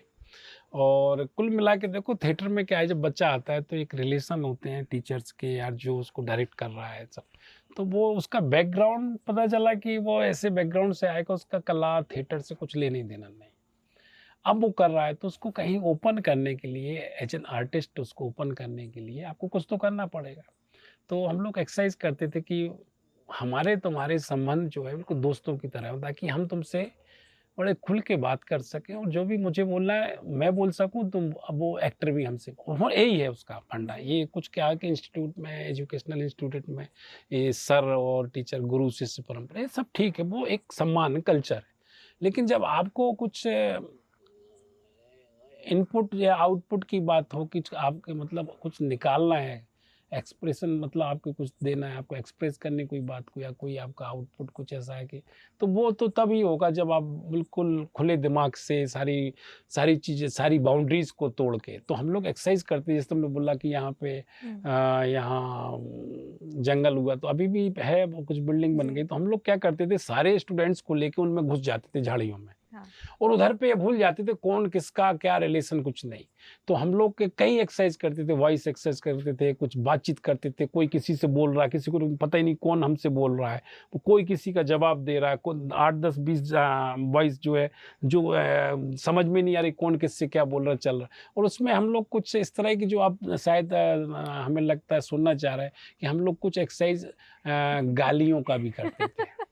तो ये गाली का मतलब इधर पे आप देखो, बहुत प्योर सेंस में देखिए जी। आप, गाली जो है वो गंदी चीज़ है, नहीं करना चाहिए, बिल्कुल सही है। लेकिन कुछ जंक्चर आते हैं कि उनका अवसर होता है उनको उपयोग करना। हम होली हमारा त्योहार आता है, जी। तो उसमें हम ऐसी चीज़ें करते हैं, गाली-वाली उस समय मतलब इतनी जिसको आप गाली देंगे या कुछ गंदी बात करेंगे इस तरह की, तो उसका सम्मान बढ़ता है, उसको सम्मान की दृष्टि, तो अवसर की बात है वो। तो ऐसे ही नाटक में यदि कोई अपशब्द या गाली या इस तरह का कुछ इस तरह होता है, यदि उसकी आवश्यकता है, तो वो उधर की सुंदरता बन जाती है। जी। जैसे एक नाटक हम लोगों ने कारंत साहब के साथ किया था, बेगम का तकिया, उसमें बुंदू चचा का रोल जगदीश शर्मा ने किया था। वो पूरे टाइम गाली बकते हैं, जब तक वो गाली नहीं, जनता को मज़ा ही नहीं आता था, क्योंकि उनका बुढ़ापा, उनकी जो परेशानियाँ थी, उनका जो कैरेक्टर था वो उसी से निकलता था, वो कैरेक्टर ही ऐसा है। तो ये उधर पे गलत नहीं है, तो देखना पड़ेगा एक। दूसरा, वो हम जो एक्सरसाइज करते थे, तो उससे एक फ़ायदा ये मिलता था कि उसके बाद जब हम थिएटर करते थे, कुछ भी करते थे, तो बच्चे बहुत ओपन हो जाते थे। क्योंकि यहाँ पर जो यूनिवर्सिटी में बच्चे पढ़ने आते हैं, वो अलग-अलग डिसिप्लिन के होते हैं, कोई साइंस से है, कोई आर्ट्स से, कोई कॉमर्स से है। तो वो बच्चे, उनका बैकग्राउंड थिएटर करने, उनको शौक है, वो समझते हैं करना है। तो अब उनको एक प्लेटफ़ॉर्म पे एज़ एन आर्टिस्ट लाना एक कठिन होता था, तो हम लोग कुछ इस तरह के एक्सपेरिमेंटल एक्सरसाइज करते थे, और हम लोग को उसको उसका रिजल्ट भी मिलता था, और इसलिए बहुत अच्छा थिएटर हुआ। और जो आप प्रोसेस की बात कर रहे हैं, रियली लगभग 2 बजे दिन में हमारा सेट तैयार हो जाता था, बिल्कुल फिक्स टाइम, 2:05 पे ही टाइम दिया, रिहर्सल स्टार्ट हो जाती थी। फिर वो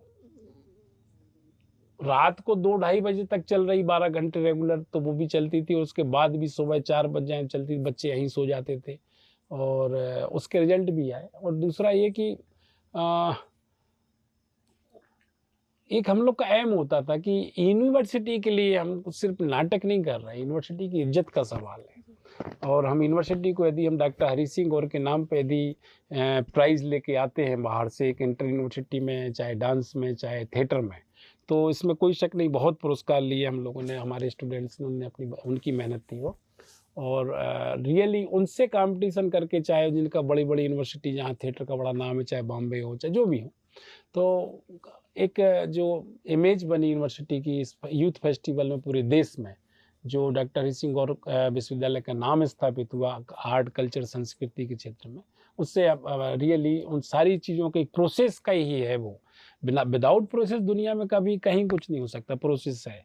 क्योंकि थिएटर करना, उसको अनफोल्ड करना, टेक्स्ट टू परफॉर्मेंस उसको ले जाना, ऐसा ना, और वो आप वो यात्रा वहीं ख़त्म नहीं होती थी। हम लोग फिर जब ट्रेन में बैठते थे तो भी हम लोग कहते थे अभी आपको क्या करना है, अभी आपको फटना नहीं है, मतलब आपको आपका इनर फोकस वही कि जब तक अपना परफॉर्मेंस ना हो जाए, और उसके रिजल्ट मिलते थे। फिर जब उसके बाद रिजल्ट अपना परफॉर्मेंस हो गया तो आप खूब मस्ती करो, यूथ फेस्टिवल के दूसरे जो एंजॉय है वो भी करो, तो होते थे वो। तो ये जो फटना वर्ड जो सर है ये बड़ा फेमस है। कैसा ये जो कि मैं भी जब आई तो मेरे सीनियर ने मुझे कहा कि अब भाई डांस अच्छा हो गया है तो ऐसा नहीं, फट जाओ तुम लोग, फट जाओ मतलब आप बिखर जाओ। हाँ। कि एक ना मैं फाड़ के रख दूंगा जो अपने बुंदेलखंड में या कहीं सर के, मैं ऐसा कर दूंगा, ये सब कुछ नहीं होता। रियली उधर पे जाओ, आप स्टेज पे पहुंचते हैं तो आप कुछ भी हो, आप एक परफॉर्मर होते हैं, और आप एक एज एन आर्टिस्ट आपको बहुत बड़ी ड्यूटीज होती है यूनिवर्सिटी की तरफ से भी, आपकी पर्सनल भी। सो वो आप मेंटेन करना, सस्टेन करके रखना बहुत बड़ी बात होती है। क्योंकि देखिए, आप सचिन तेंदुलकर या उसके समतुल्य या जो भी खिलाड़ी जब ग्राउंड में खेलते हैं, आप देखिए, आप अपन सिर्फ गेम देखते हैं, 40,000 से लेके 70,000 तक के दर्शक चारों तरफ होते हैं, कितना शोरगुल होता है। और उसको ये भी मालूम कि इसके अलावा पूरे देश के 25-50 करोड़ लोग हमें टीवी पे देख रहे हैं, वो भी क्लोजअप, जो स्टेडियम के लोग नहीं देख रहे हैं। तो इतना प्रेशर में वो एक एक बॉल कितने मुस्कुराते हुए खेलते हैं, उसका प्रेशर की कल्पना करो आप। वो अपन कहते हैं यार वो आउट हो गया, यार वो ऐसा हो गया, वो ऐसा हो गया। इस प्रेशर को झेल कर अपना परफॉर्म करना, ऐसे ही आर्टिस्ट को इतने प्रेशर को झेल कर अपना परफॉर्म करना इम्पोर्टेंट है। सो वो बहुत ज़रूरी है कि फटने का मतलब आप ये नहीं कि मैं सब कुछ, मैं मंच पे आ गया तो मैं सब कुछ, ऐसा नहीं है।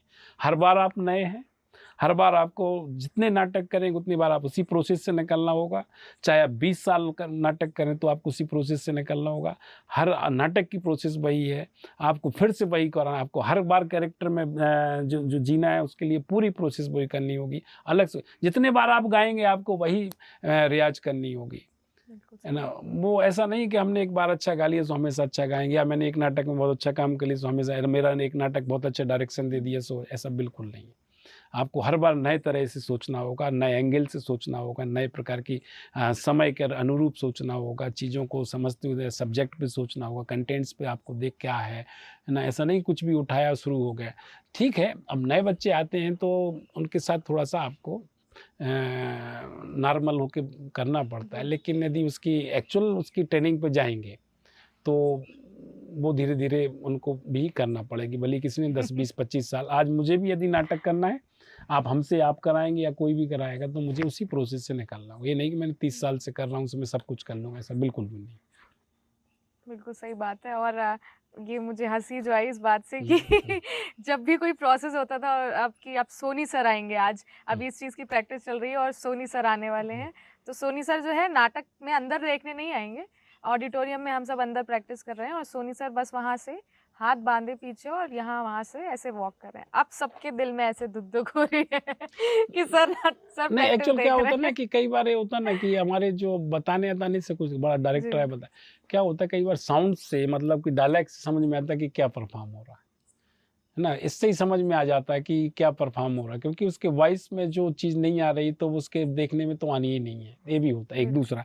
और जबरन का इंटरफियर, मतलब आप जबरन का अपना हर जगह आप कई बार होता है, आप उसको ओपन थोड़ा सा फ्री, हमारी एक स्टाइल है कि स्टूडेंट को खूब बताओ, ये नहीं बोल, उसको थोड़ा फ्री भी छोड़ दो, उसको करने दो। क्योंकि हो सकता है वो आपके बताए के लिए वो कहीं दबाव में है, प्रेशर में है, फ्रीडम थोड़ा मिलेगा तो निकल के होता भी है। और कई बार होता है, कई बार नहीं भी होता है, ये भी नहीं बोल रहे। तो ये भी है कि जहाँ रिहर्सल प्रैक्टिस चल रही है, आप बार बार जाएंगे तो एक प्रेशर होगा, और ज़बरदस्ती कुछ बताएँगे तो उसका भी कोई रिज़ल्ट नहीं आना है।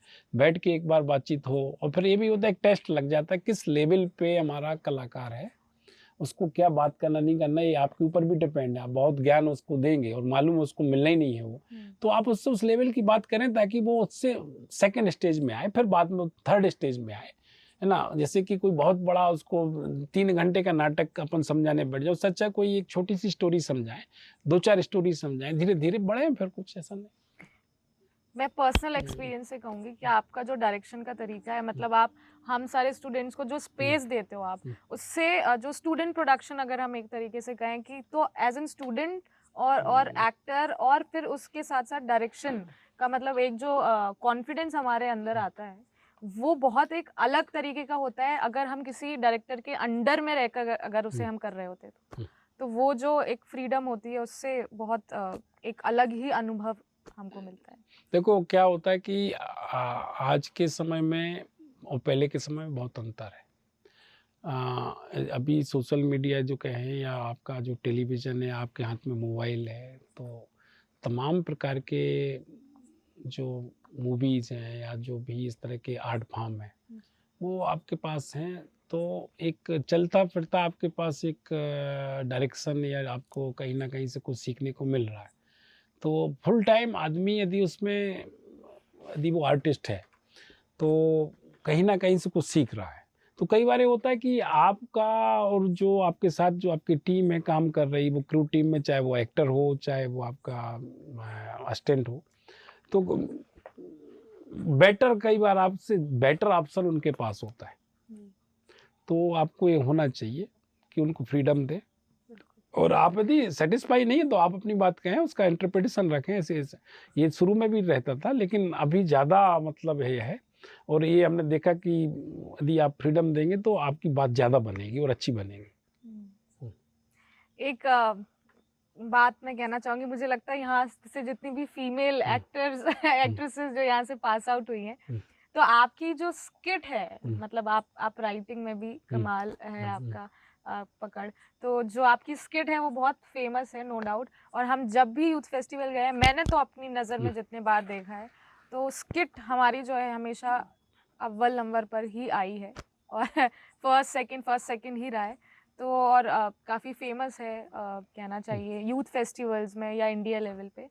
तो आपकी जो स्किट जो होती थी उसकी एक अलग बात ये थी कि उसमें सारे मेल्स होते थे, उसमें कभी कोई फीमेल जो एक्ट्रेस थी नहीं, उसके पीछे रीजन ये था बिल्कुल साफ कि हमारे पास फीमेल एक्ट्रेस जो उस समय आती थी, मतलब या हमारे स्टूडेंट बच्चे गर्ल्स आती थी, वो उतना समय नहीं दे पाते थे और उतना खुल के जो स्किट में हम जो सटायर करते थे या जिस तरह से परफॉर्म करते थे उसको टेक्स्ट को लेके, तो उसमें कहीं ना कहीं थोड़ा सा वो बात नहीं बनती थी और कोई रीज़न नहीं। दूसरा कि जो टाइम हम लोग उसमें स्किट पे खर्च करते थे, हमने बताया कि एक एक दिन में यदि स्किट की 50-50 100 प्रैक्टिस होती थी और इस लेवल पे होती थी, तो वो जो परफॉर्म होता था वो परफॉर्मेंस कुल मिला के टोटल वो सिर्फ कंटेंट को या मतलब स्क्रिप्ट को नहीं, मेहनत को, डिज़ाइन को और जो परफॉर्मर हमारे स्टूडेंट हुआ करते थे।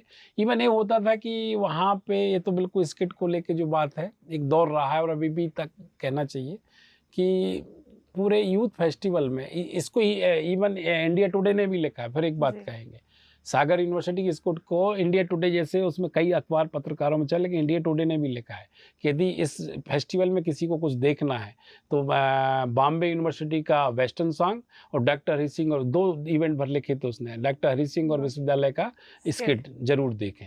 मतलब ये बड़ी बात है।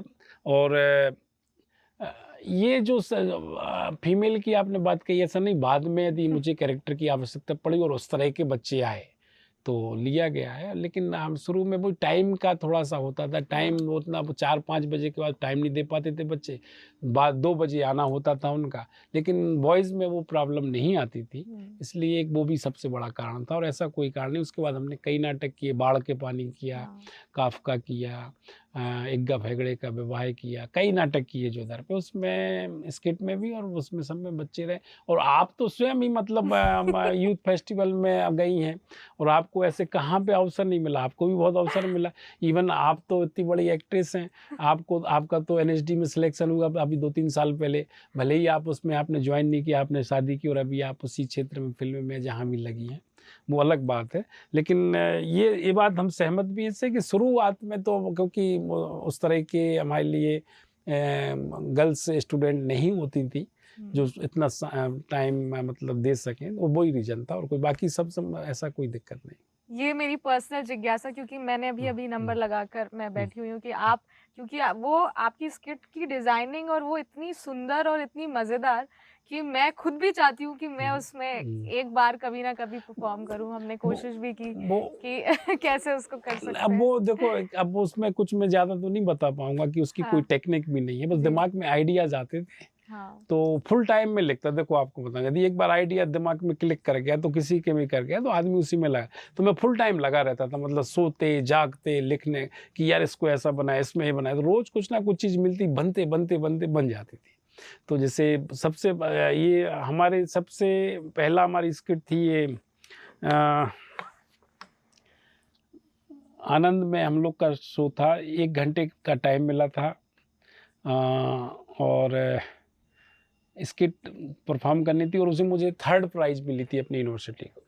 लेकिन फर्स्ट और सेकंड ही नेशनल जाते थे, लेकिन वो 3rd प्राइज़ मिलना इतना बड़ी बात थी। और वहीं से फिर उसके बाद फिर एक स्किट जो लिखी छैया छैया, तो उसको नेशनल फर्स्ट प्राइज़, इवन उसको इंटरनेशनल अवार्ड भी मिला। फिर उसके बाद अंतिम इच्छा, फिर उत्तर दोगे, फिर युग प्रश्न और पता नहीं 10 शू, है ना, और आज प्रिंस बोलेगा। फिर सारी जितनी स्किट मैंने बताई 50-50, ये सारी स्किट जो अंतिम इच्छा है, ये बहुत ही हाई पे मतलब परफॉर्म हुई है और सबको नेशनल अवार्ड फर्स्ट प्राइज़ ही मिली है जोनल जीतने के बाद। ये भी सही है, लेकिन आइडिया के ऊपर है कि कब क्लिक हो जाए, कब बात बन जाए। जैसे 50-50 का आइडिया हमारे उस समय आया कि जब हमारा भारत देश 50वां स्वतंत्र, से अभी 75वां मना रहा है, तो 50वां स्वतंत्रता, देश के स्वतंत्र होने का वो दिवस मना रहा था। तभी खूब चल रहा था 50-50 वो ऐसा तिरंगा बनता था टीवी पे और सब पे। तो टीवी पे एक बार वो एक बिस्किट का ऐड आता है 50-50, वो आ रहा था। तो वो यार वो उस ऐड से मुझे आइडिया आया कि देखो कि हम स्वतंत्र तो हो गए मनाए, लेकिन किस शर्त पे कि हमारे इस ज़मीन के 2 टुकड़े हो गए 50-50, एक पाकिस्तान बना और एक भारत बना। तो उस आइडिया को लेके फिर हमने पूरा पंच बनाया और लास्ट में फिर उसको दिखाया कि, तो वो लोगों को बहुत पसंद आया और बहुत हिट भी हुआ बहुत ज़्यादा। उसको फिर अलग से यूजीसी ने परफॉर्म भी कराया था, अंतिम इच्छा को भी परफॉर्म कराया था, अलग से दिल्ली बुला के कराया था। तो छोटे 10-10 मिनट 8-8 मिनट के रहते थे, लेकिन उसमें पंच बहुत ज़्यादा होते थे, बड़ी बात कहते थे। जैसे एक आइडिया आया कि आज प्रिंस बोलेगा, तो उस समय कुरुक्षेत्र में एक बोरवेल में एक प्रिंस नाम का बच्चा गिर गया था, वो भी कहाँ, कुरुक्षेत्र में। तो एक आइडिया आया कि यार जहाँ का 80 फुट गहरे सूखे गड्ढे में डला है, तो वो कहानी याद आई कि जब अर्जुन के एक बाण से उस जमीन पे मतलब वो गंगा जल निकल आया था, तो कितना बढ़िया वाटर लेवल था, टेबल थी उस समय, और 80 फुट का गड्ढा सूखा है जहाँ प्रिंस फंसा हुआ है। तो वो उस कथा से जोड़ के बनाया था, तो वो बड़ी हिट हुई थी इसकी। तो इस तरह से 10 शू अचानक आ गया था कि जूते की अपनी कहानी। तो वो अब जब हमारे रामायण की कहानी से उसको जोड़ा कि जब वो 14 बरस के लिए रामचंद्र जी गए थे, तो उन्होंने उनकी पादुकाएं ही रख के तो लोगों ने राज किया था। तो दाशु के मेरा इतिहास जो है आप देखेंगे तो कितना गरिमामय है, तो लोगों ने उसको बहुत पसंद किया और वो कटाक्ष भी था आज के व्यवस्था पे। तो ये सब मतलब इस तरह से the shoe one of my favourite. मैं तो उसमें हम लोगों ने बहुत बड़ा चाहती हूँ। जूता भी सब बहुत से मैं जो स्टूडेंट्स ने बड़ा अच्छा परफॉर्म किया है। सर कोई किस्सा हो आपका स्किट का जो यूथ फेस्टिवल में जब कभी आपने या स्टूडेंट्स ने परफॉर्म किया हो, क्योंकि हम बहुत किस्से सुनते हैं यूथ फेस्टिवल्स के। अब परफॉर्म तो देखो, स्किट का परफॉर्म होना और प्ले का परफॉर्म होना उधर तो बहुत इम्पोर्टेंट होता ही था हमारे लिए पर्टिकुलर, बाकी इवेंट सब होते थे। अब किस्से तो बहुत हैं और सबसे अच्छे किस्से होते थे कि जैसे ही परफॉर्म होता था और लोग जिस तरह से बाकी यूनिवर्सिटी के मिलने आते थे, तो उससे टेस्ट लग जाता था कि हम किस पोजीशन में, फर्स्ट है कि सेकंड, वो अलग समझ में आ जाता था। रिएक्शन वो हम लोग को खुद ही अपना, दूसरों के कहने पे आकलन नहीं करते थे। ये हर आर्टिस्ट को होना चाहिए कि आपको अपना वैल्यूएशन, अपना आकलन करना आना चाहिए, क्योंकि दूसरा आपसे तो सभी बकअप करेंगे, ये कोई इंपॉर्टेंट बात नहीं ना, इसका कोई मतलब। लेकिन आपको आना चाहिए कि हमारा परफॉर्म क्या है, और आपको लगना चाहिए कि हमारे साथ न्याय हुआ कि नहीं, जस्टिस हुआ कि नहीं, ये भी लगना चाहिए। लेकिन उसको व्यक्त करने, ज़बरदस्ती व्यक्त नहीं करना चाहिए कि यार मेरे साथ बेईमानी हुई या ऐसा हुआ वैसा। आपको करना आना चाहिए। हम लोग कर लेते थे, हम लोग बोल देते थे कि हमारा फर्स्ट से सेकंड नहीं कर सकते। तो ये हम लोग इतनी मेहनत करते थे सब बच्चे उस समय। वो जो आपकी कॉलेज लाइफ से आपका यूथ फेस्टिवल के लिए जो एक एक्साइटमेंट और जो क्रेजीनेस आपके अंदर है, तो वो हम सब के अंदर भी है, क्योंकि वो हम आपको देखते हैं। तो वो एक जो पागलपन है यूथ फेस्टिवल में परफॉर्म करने का और अच्छा प्रेजेंट करने का, चाहे वो म्यूजिक वाले हो या थिएटर वाले हो या डांस हो, डांस भी हम परफॉर्म करते हैं, तो वो एक जो अलग तरीके का एक्साइटमेंट होता है और वो कॉन्फिडेंस स्टेज पर आकर दिखता है। तो स्किट में मैंने हमेशा देखा है। नहीं, सभी में होना चाहिए। डांस में, क्योंकि मैं इसलिए नहीं कहूँगी क्योंकि मैंने खुद परफॉर्म किया, पर बहुत कॉन्फिडेंटली परफॉर्म करते थे। अभी देखो क्या हुआ है कि आपको बता दें कि पहले के समय में और आज के समय में अंतर है। अब हर जगह से जो डांस आते हैं, फोक डांस, खासकर ग्रुप फोक डांस, बहुत कंपटीशन हो गया है। और एक बात और भी, कंपटीशन क्या हो गया है कि इतना ग्रुप डांस है, एक्चुअल फोक डांस तो बचे नहीं वो, या ट्राइबल डांस नहीं बचे, वो फोक डांस के नाम पे या ट्राइबल डांस के नाम से ग्रुप डांस होते हैं। लेकिन एक प्रॉब्लम आती है कि तुलनात्मक जब अध्ययन होता है इन डांस का, तो प्रॉब्लम ये कि 10 प्रकार के कथक हो रहे हैं या 10 प्रकार का एक ही फोक डांस हो रहा है कहीं का, तो उसमें तुलना करके आप फर्स्ट सेकंड दे सकते हैं। अब भांगड़ा की, पंजाब का भांगड़ा और हमारे यहाँ की बधाई, इसमें आप फर्स्ट सेकंड करोगे तो ये उनके साथ भी अन्याय है और हमारे साथ भी। या फिर हम गुजरात का गरबा या भावनगर का जो गरबा वो लोग करते हैं, दांडिया जो भी करते हैं, तो वो एक हमें अब, पहले उतनी समझ नहीं थी, लेकिन अब लगता है कि अन्याय है, मतलब इनजस्टिस। इसलिए क्योंकि 10 प्रकार के भांगड़े में कौन किसने भांगड़ा अच्छा किया है तो आप कह सकते हो, लेकिन भावनगर के दांडिया से इनने भांगड़ा अच्छा किया, अरे वो अपनी जगह अच्छा है, वो ये अपनी जगह है। ये हमारा बधाई सॉफ्ट है, वो थोड़ा सा हार्ड है, उधर का थोड़ा कहना चाहिए बड़ा एक्शन है, बड़ा म्यूजिक है। तो थोड़ा हर जगह का अपना कल्चर है, तो ये थोड़ा सा एक उधर पे देखने में लगता है। इससे सिंगिंग में कि अब 10 टीम गा रही हैं तो किसका ग्रुप सॉन्ग, उसमें हो सकता है कि इनने बहुत अच्छा डिजाइन किया, इनने बहुत अच्छे शब्द लिए, इनकी लय ताल बहुत अच्छी थी, इनके स्वर, इनका कॉम्बिनेशन, हारमोनी बहुत अच्छी थी, ये हो सकता है ना। लेकिन हम ये नहीं कह सकते कि वो डांस इस डांस से अच्छा है या उन, तो ऐसे ही नाटक में होता है कि रियली मतलब कहानी अलग अलग होती है, लेकिन कई बार बड़ा निर्णय करना, क्योंकि उस कहानी का डिमांड जो है, उस कहानी की डिमांड अलग है। एक्टर सारा सब कुछ मिला के लगता है कि हाँ, लेकिन आजकल कुछ ज़्यादा ही अलग टाइप का हो रहा है, उस पर हर जगह बातचीत करने का कोई मतलब भी नहीं। और जो एक्साइटमेंट की आपने बात कही, वो होना चाहिए, क्यों नहीं हो। यूथ फेस्टिवल है यार, यूथ फेस्टिवल का मतलब ही है जोश, युवा, और जब मंच पर जाएं तो वो दिखना चाहिए, जहाँ चले वहाँ दिखना। एंजॉय तो है, फेस्टिवल एंजॉय, एक दूसरे से मिलना, बात करना, देश के दूसरे कल्चर को जानना, एक दूसरे के कल्चर को जानना, बातचीत करना, वो तो है। लेकिन वो मरे मन से नहीं हो सकता है। युवाओं का मन तो एकदम, कहते हैं ना कि बांध बांध रवानी को बांध, बांध बांध पानी को बांध, और किसकी मजाल है जो जवानी को बांध सके। क्या बात है। तो ये यूथ फेस्टिवल है यार। हम लोग आज यूथ फेस्टिवल के दम पे इतनी एनर्जी है, अभी भी हम लोग काम करते हैं यूथ फेस्टिवल कहीं। मैं आपको एक उदाहरण दूँ, हमारे एक दोस्त है कि वो स्टेट बैंक ऑफ इंडिया में नौकरी करते हैं। जब उनका इधर यूनिवर्सिटी से स्टेट बैंक से रिटायरमेंट हुआ, मतलब ट्रांसफर हुआ, उन्होंने BRS ले लिया। बोले हम और किसी ब्रांच में नहीं करेंगे, यूथ के बीच में रह के हम अभी तक यूथ थे यार। बोले और जगह हम करेंगे, वही हमारे दुकानदार आएंगे, ये आएंगे, ठेकेदार आएंगे, मज़ा ही नहीं आता। यहाँ बच्चे आते थे, लेन देन, पैसे, ऐसे मज़ा आता था, बाहर घूमने जाओ। तो उन्होंने BRS ले लिया, वो पूरे टाइम इसी ब्रांच में रहे। जैसे ही उनका ट्रांसफ़र हुआ, उन्होंने BRS ले लिया। तो बोले हमने ऐसा क्यों, तो बोले यार किधर का मजा है। तो एक जगह का फ़र्क पड़ता है, कल्चर का फ़र्क पड़ता है। तो यूथ फेस्टिवल कोई युवाओं के लिए तो होना चाहिए। तो वो एक्साइटमेंट नहीं है आप में कुछ, तो घूमने थोड़ा ना जा रहे हो आप, एंजॉय करने। एंजॉय के साथ आप अकेला एंजॉय करने थोड़ा ना जा रहे हो, आपके सामने कोई एक लक्ष्य भी है ना। आपकी यूनिवर्सिटी की इज्जत की सवाल का भी सवाल है ना, आपके परफॉर्मेंस का भी सवाल है। आप एक आर्टिस्ट हैं, आपकी आजकल तो यूथ फेस्टिवल बहुत इंपॉर्टेंट चीज़ इसलिए भी हो गई कि आपकी पर्सनालिटी डेवलपमेंट के अलावा आपके जीवन के जो भी उसमें कलर्स हैं उसके अलावा इतना सोशल मीडिया पे कि यदि आपको एक मौका मिलता है, वो एक वर्कशॉप है, वो आपको सीखने का अवसर मिलता है, आपको 20 प्रकार के गायक देखने को मिलते हैं, 20 प्रकार के संगीतकार मिलते हैं, 20 प्रकार के नाटक डायरेक्टर मिलते हैं, 20 प्रकार की स्टोरी और डायरेक्ट आपको नाटक देखने को मिलते हैं। आप ये सब सीख, आप हम लोग किससे सीखे हैं?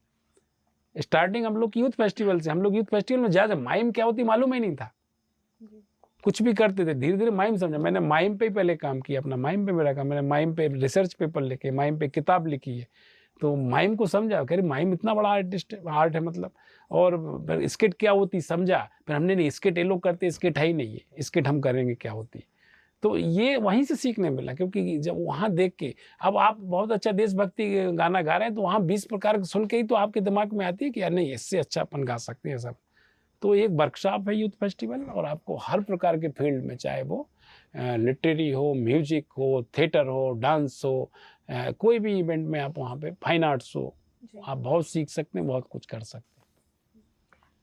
इतने साल हो गए आपको यहाँ पर कार्यरत और जॉब करते हुए, तो कितने सारे बच्चे आपके सामने निकले, मतलब तो आपको क्या लगता है कि पहले के जो स्टूडेंट्स होते थे और अब जो नए बैचेस आ रहे हैं या नए बच्चे आ रहे हैं, तो उनमें क्या अंतर है या क्या सुधार की ज़रूरत है? देखो, अंतर और या सुधार की बात जहाँ तक है, आज के स्टूडेंट, पहले के स्टूडेंट, मैं भी स्टूडेंट रहा हूँ, आज के स्टूडेंट प्रेशर बहुत है, पॉलिटिकल प्रेशर। आप कहो कि पॉलिटिकल प्रेशर दिखता नहीं, हिडन होता है, हम थिएटर वाले हैं, उसको अनफोल्ड करो तो पता नहीं किस पॉलिटिक्स का किस बच्चे पे क्या अंतर पड़ रहा है, क्योंकि वो सारी चीज़ें वहीं चल रही। सोशल प्रेशर उसका, इकोनॉमी वाला प्रेशर उसको है, फैमिली का प्रेशर है, जॉब का प्रेशर है, कितने प्रेशर हैं, आप क्या समझ रहे हैं? इतने प्रेशर से बच्चा जब आएगा तो उसकी पर्सनालिटी में आपको अंतर मिलेगा। तो पहले के जो बच्चे थे उन पर इतने प्रेशर नहीं हुआ करते थे, मतलब उनके पास आप ऑफर थे जॉब के, मतलब कि हम ये नहीं तो ये कर लेंगे, ये कर नहीं तो ये कर लेंगे। आज तो वो कुछ भी करना चाह रहा, कुछ भी नहीं मिल रहा मान लो, तो ये प्रेशर है। अब कहो कि नहीं, अवसर है, अवसर है, ये नहीं बोल रहे हैं, बहुत अवसर, उससे ज़्यादा अवसर हैं। लेकिन जो आपका सुधार की बात आप कहती हैं, तो सुधार के लिए अब उसके पास उसकी बहुत, इसकी बड़ी लंबी कहानी है, लेकिन कुल मिला के इसको शॉर्ट में ऐसे कहेंगे कि पहले इतने प्रेशर किसी पर नहीं, ना हमारे जॉब देने वालों के ऊपर प्रेशर थे इतने, ना जॉब लेने वालों के ऊपर प्रेशर थे। अब सब तरफ प्रेशर है और परिस्थितियाँ बदल चुकी हैं। आज के समय का जो दौर है वो बहुत मशीनी वाला दौर है, उसमें आपको दौड़ना है। 99.9% पे हर व्यक्ति काम कर रहा है, सब क्वालिफाई हैं, सारे लोग इतने हाई क्वालिफाई हैं और उसमें कंपटीशन है। मतलब आप अच्छे का कंपटीशन नहीं है आज के समय में, बहुत अच्छे का कंपटीशन है। मतलब सिर्फ अच्छे का काम, आप बहुत अच्छे हैं पर उसमें भी बहुत अच्छे में भी कंपटीशन बढ़ता जा रहा है। आप एक दिन पीछे होते हैं, आप लाखों लोगों से पीछे हो जाते हैं। एक दिन आप कहीं रुक जाते हैं, आप लाखों लोगों से पीछे रुक जाते हैं। तो आज का दौर ठीक है, ये सब, इसके बाद भी आपको तमाम अवसर है, सब कुछ है। मैं नहीं बोल रहा हूँ, आदमी काम करे कहीं ना कहीं उसको अवसर मिलता है। तो जो स्टूडेंट की आपने, उसको प्रेशर बहुत है। वो पढ़ इसलिए नहीं पढ़ रहा कि उसको अपना व्यक्तित्व विकास करना है, अपने कल्चर को जानना है। वो कुछ भी कर लेगा पढ़ने लिखने के बाद। अब उसको सिर्फ जॉब जॉब और उसके अलावा कुछ नहीं। अब वो म्यूजिक इसलिए नहीं कर रहा कि वो एक समाज में बहुत कलाकार के रूप में, ठीक है, हर आदमी तो बहुत बड़ा महान कलाकार नहीं हो जाएगा ना, 100 में 1 होंगे, 2 होंगे, बाकी लोग क्या करेंगे।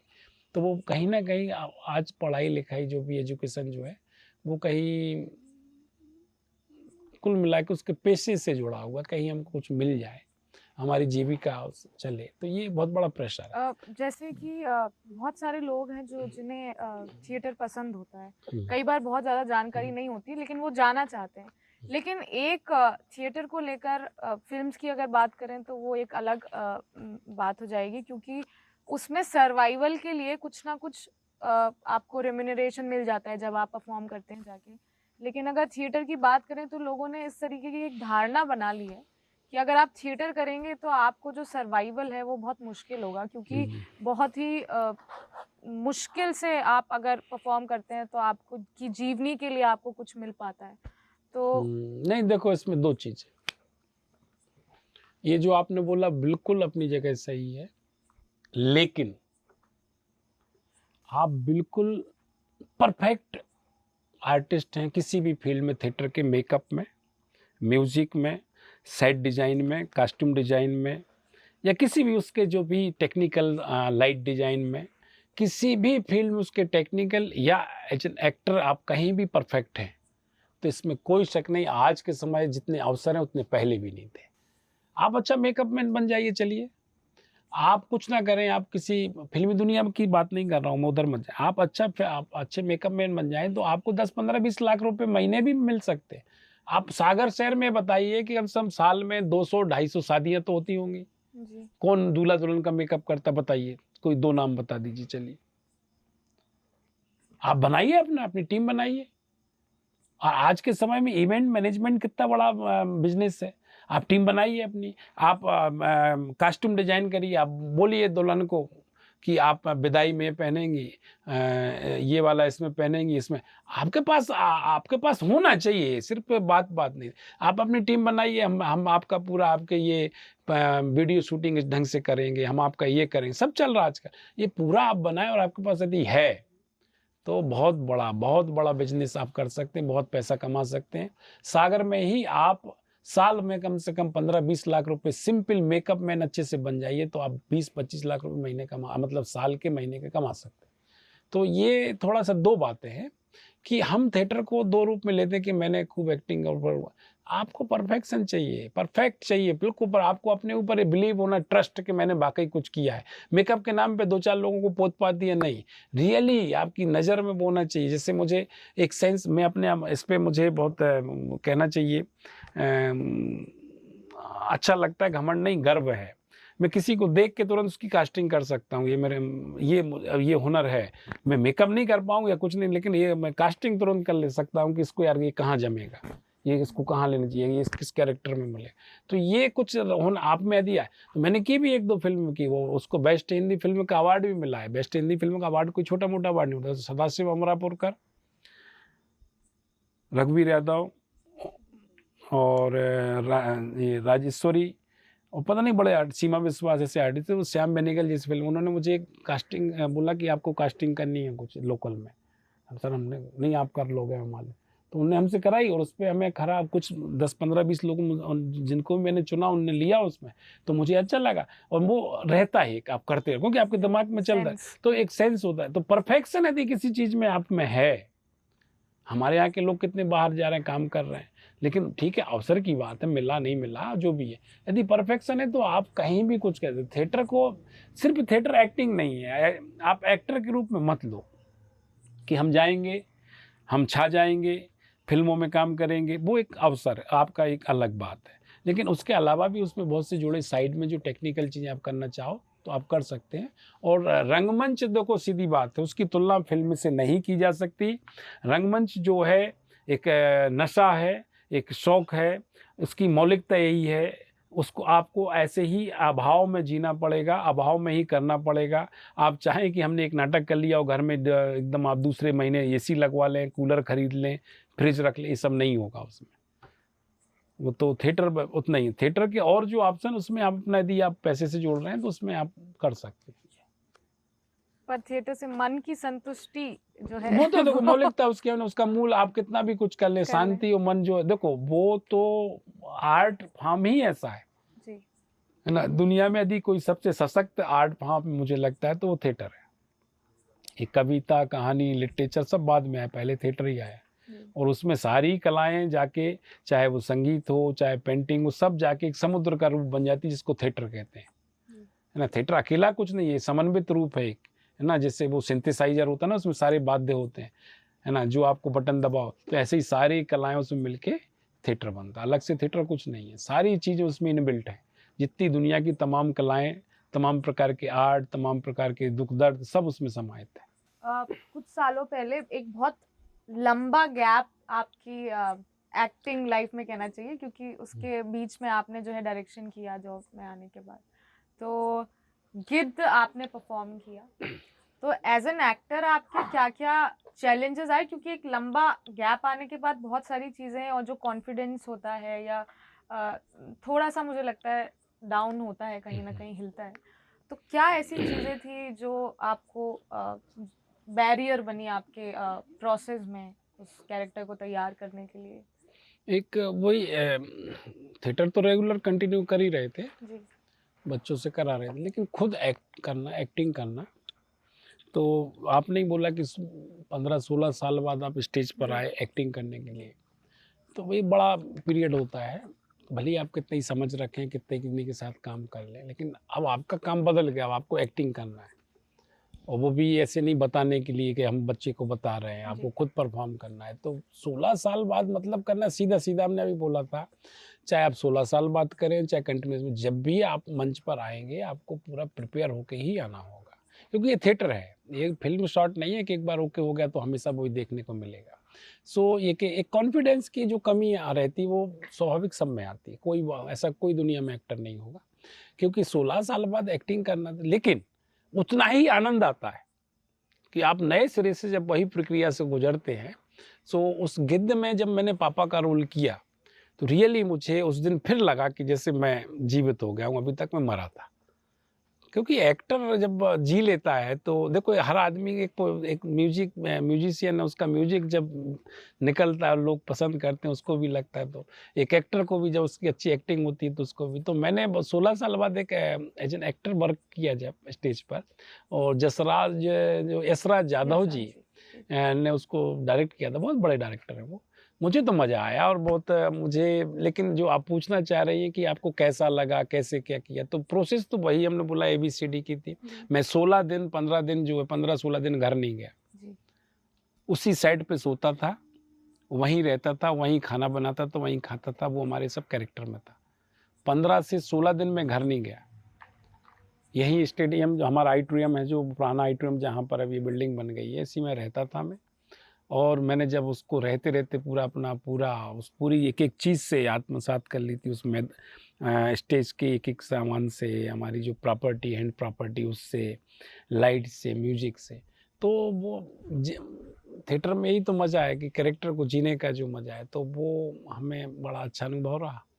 और कहते हैं कि क्योंकि theatre is a team work एक हिसाब से, तो हमारे जो आजकल के बच्चे हैं वो भी एज अ टीम काम करते हैं, पर कहीं ना कहीं कोई ना कोई कमियां रह जाती हैं। तो जब आप गिद्ध कर रहे थे तो आपकी क्या आप लोगों के साथ में ट्यूनिंग थी, या कैसे आप लोग एक दूसरे को हेल्प आउट करते थे देखो सीन्स को हाँ, लेकर, या सपोर्ट करते थे? ये टीम वर्क जो आपने बोला वो तो कंपलसरी सबके लिए है, जी विदाउट टीम वर्क कुछ होता ही नहीं है, तो वो तो फिक्स है, definitely team, without team work होता ही नहीं। हमारे उसमें जो हम लोग कुछ आर्टिस्ट थे, एक तो भास्कर करके लड़का था दिल्ली का, एक वो साउथ से कोई अभी बड़ी एनएसडीएन एक्ट्रेस था, साउथ की फिल्म वो थी, एक और दिल्ली एनएसडी से थी एक लड़की कोई, उनको मैं नाम भूल रहा हूँ उनके, जी मैं था, और एक हमारे अश्विन अश्वेंद्र अश्वेंद्र लोधी जी थे। जी तो ऐसे 4-5 आर्टिस्ट थे, लेकिन इन हम लोग की ट्यूनिंग अच्छी थी। ट्यूनिंग से मतलब कि इम्पल्स एक दूसरे से जब बात करते थे, सामान्य बात करने में मिलते थे इम्पल्स। कोई सीन की हम बात कर रहे हैं तो सीन पे ऐसा नहीं कि कुछ भी ऊपरी बात होती थी, वो रिलेशन जो कैरेक्टर को लेके एक दूसरे के को एक्टर से हैं, उन पे बातचीत हो, और वो बातचीत ना ऐसे नहीं कुछ भी बातचीत हो रही है। तो चूँकि डायरेक्टर भी इतने बड़े थे तो वो बात करते थे। तो टीम वर्क जो है आप बोल रही, बहुत मतलब सेट डिज़ाइन इतना अच्छा था, संगीत श्रीवास्तव ने इतना बढ़िया सेट डिज़ाइन किया था। मतलब वो सेट हम बता रहे हैं ना कि अब तक के नाटकों में जो सेट के नाम पे यदि बात कहें तो हम गिद्ध को बोलेंगे। जी कि जिस तरह से उस पूरे पुराने आइटम को देखते हुए उसने जो सेट बनाया था, कहीं लगता ही नहीं था कि एक वो उजड़ी हुई हवेली टाइप की है, जो एक बिखरे हुए परिवार की कहानी खुद सेट बोल रहा है, जिसके सारी वैल्यूज जिस परिवार की खत्म हो गई हैं, रिलेशन खत्म हो गए हैं, माँ बाप जो है और बेटे और भाई बहन के जो संबंध है वो सब खत्म हो गए हैं। तो इस तरह का वो सेट ही बोल देता था। फिर म्यूजिक, लाइट, सब कुछ, सब जितने भी है वो उसमें ये मतलब हेल्प करते, लेकिन एक्टर को पहले मतलब अपने आप को प्रिपेयर होना पड़ेगा। ये लाइट, म्यूजिक आपको सपोर्ट करते हैं, बिल्कुल ना भी हो तो आपको देख के भी लोगों को उतना ही मज़ा, आनंद आना चाहिए। तो ये उस टीम वर्क का ही है, और टीम, हम लोग की टीम बहुत अच्छी थी। और यदि टीम वर्क अच्छा है तो कोई भी प्ले बहुत अच्छा हो सकता है। मतलब अच्छा बुरा कुछ नहीं होता, लेकिन यदि अब हम अच्छे की तुलना में किसी को रखें तो विदाउट टीम वर्क कुछ हो नहीं सकता। बिल्कुल। एक सवाल है जो हाँ, आपके ही किसी स्टूडेंट ने भेजा कि ये तो हम सभी जानते हैं कि आपने जो भी काम किया है, चाहे वो पॉलिटिक्स हो हम्म, जब आप अपने कॉलेज हम्म, लाइफ में रहे हम्म, तब, या जब आप हम्म, यूनिवर्सिटी में आपने डायरेक्शन या हम्म, राइटिंग किया, तो मतलब जो भी किया वो बड़े पागलपन के साथ किया, जो भी काम किया हम्म, आर्ट में, म्यूजिक में। हम्म, तो इन सब के चलते हुए अचीवमेंट्स तो आपके नो डाउट बहुत हैं, हम सभी जानते हैं आपने बहुत कुछ अचीव हम्म, किया। हम्म। ऐसा कुछ है जो आपको लगता है कि इन सब के साथ साथ शायद चाहे वो प्रोफेशनली हो या पर्सनली आपने कुछ खोया हो, या हम्म, कहना चाहिए किसी चीज़ की कमी हो, या हम्म। इस तरह देखिए, से? दो चीज़ें हैं। एक तो आपने बोला पागलपन की तरह मेटली, बिल्कुल, तो ये बिल्कुल सही है कि कोई भी काम है वो बहुत तल्लीन होके करेंगे तो उसके रिजल्ट अलग होंगे। तो मुझे नहीं मालूम मैंने कैसे किया है। यदि आपको लगता है मैंने बहुत हद दर्जे के ऊपर जाके काम किया तो हो सकता है, लेकिन मुझे मेरा अपना एक स्टाइल हो सकती है, या अपना कुछ व्यक्तिगत मामला हो सकता है। लेकिन ये मैं बिल्कुल गर्व के साथ कहता हूँ, कोई काम यदि आप हाथ में लो तो उसको वैसे ही करना चाहिए जैसे उस काम की आवश्यकता करने के लिए है। वो काम चलाऊ काम नहीं करना चाहिए आपको, ना होता है उसमें, काम होता भी नहीं है, ठीक। दूसरा, आपने कहा कि खोने की बात है, तो खोने का क्या मुझे नहीं मालूम, मैंने कब पाया बहुत है मैंने, मतलब यदि आप, अब ये भी हमने कभी नहीं सोचा कि मैंने क्या पाया, लेकिन आपने क्वेश्चन किया तो मैं बोलूँगा पाया तो। अब आप आज अपन इतनी अच्छी अच्छी बातें कर रहे हैं बैठ के, थिएटर की, आर्ट की, ये सब पाना ही तो है। जी। और यदि कुछ खोने की बात है तो डेफ़िनेटली क्या खोया नहीं बोल सकते, क्योंकि आपने क्या खोया आप कैसे बता सकते हैं? क्योंकि आप तो जिस चीज़ को पाने में लगे हुए थे वो आपको मिल रहा है। जी। तो अब वो नहीं आप लगे होते तो आपको क्या मिलता? वो आपके हाथ से खिसक गया है, तो वो क्या खिसका हमें भी नहीं मालूम। लेकिन हमें ऐसी कोई गिला शिकवा कुछ भी अपने उसमें पूरे जीवन में नहीं रही कि मैंने कुछ खोया है, मैंने पाया है। अब मैं, आप इससे बड़े क्या बात हो सकती है कि मैं डॉक्टर हरि सिंह गौर विश्वविद्यालय, केंद्रीय विश्वविद्यालय में एक शिक्षक के रूप में काम कर रहा हूँ। इससे बड़ी गर्व की बात और इससे ज़्यादा क्या पाना हो सकता है? ये कि महान दानवीर की शिक्षण संस्था मंदिर में मुझे कुछ काम करने का अवसर मिल रहा है। इससे बड़ी कोई बात हो ही नहीं सकती। पाने को क्या है? आप कितनी भी लिस्ट बना लें, पाने का आपके अपने कुछ तरीके हो सकते हैं कि मुझे पैसा मिल जाए, मुझे ये मिल जाए, मुझे वो मिल, मुझे तो लगता है सब कुछ है और कोई कमी नहीं है। तो मैंने कुछ ऐसा नहीं लगता खोया है, मैंने पाया है। और कुछ खोया हो तो मुझे नहीं मालूम क्या खोया है, और मुझे क्या और पाना चाहिए था मुझे वो भी नहीं मालूम। मैं लेकिन जहाँ जिस मुकाम पे, मैंने बहुत पाया है। ये बहुत ही सुंदर बात जो हुँ, आपने हुँ, कही हुँ, है कि हम जब भी किसी चीज़ में हुँ, को मगन होकर करते हुँ, हैं, हुँ, तो हमें महसूस ही नहीं होता है कि हुँ, हम उस चीज़ को करने की प्रक्रिया में हमने हुँ, कुछ खोया भी है। यही लगता है कि हम बस हुँ, पाते ही जा रहे हैं, पाते ही जा रहे हैं, और अब भी हुँ, हम हुँ, किसी अच्छी चीज़ की तरफ ही बढ़ रहे हैं। बिल्कुल। तो ऐसे तो और लोग आएँगे, आपके हुँ, और स्टूडेंट्स आएँगे, हुँ, या और कोई लोग जो आपको जानते होंगे, उनके मन में सवाल आते रहेंगे और वो हुँ, पूछते रहेंगे। हुँ, पर आज के लिए हुँ, इतने ही सवाल हैं, और मुझे हुँ, लगता है जितने भी लोग सुनना चाहते थे सर को, उनको अपने हुँ, सवालों के जवाब मिल गए होंगे। और जो भी सर से मिलना चाहते हैं, तो सर आपको डॉक्टर हरि सिंह गौर विश्वविद्यालय के थिएटर डिपार्टमेंट में ही आपको मिलेंगे। आप जब भी चाहें सर से आकर मिल सकते हैं, आप उनसे बात कर सकते हैं, अपने मन में जो भी सवाल-जवाब हैं, वो कर सकते हैं। तो सर आज के इस इंटरव्यू के लिए जो थोड़ा लंबा हुआ, उसके लिए हुँ, हुँ। बहुत-बहुत धन्यवाद। और हाँ, रात का समय है, बहुत लेट हो गए हैं, लेकिन वही बात है ठीक कि है। जो काम आप करते हैं, उसको पूरी तरह डेडिकेशन के साथ हाँ, करते हैं, अब तो रात थे में हमने थिएटर की तरह टाइम हुआ है, कुछ ज़्यादा नहीं हुआ है। ज़्यादा नहीं थिएटर हुआ। में जैसा रोज़ 12, 1, 2 बजते बजते हैं, हैं तो बिल्कुल। वैसे ही है। और आपका भी बहुत-बहुत धन्यवाद कि आप लोगों ने मुझे इस काबिल समझा हमसे बातचीत करने के लिए। मैं समझता हूँ, पता नहीं मुझे कैसा क्या, आप लोग क्या सोच के मुझसे बातचीत की, लेकिन जो भी है, आप लोग का बहुत बहुत धन्यवाद। Thank you so Thank much you. Sir.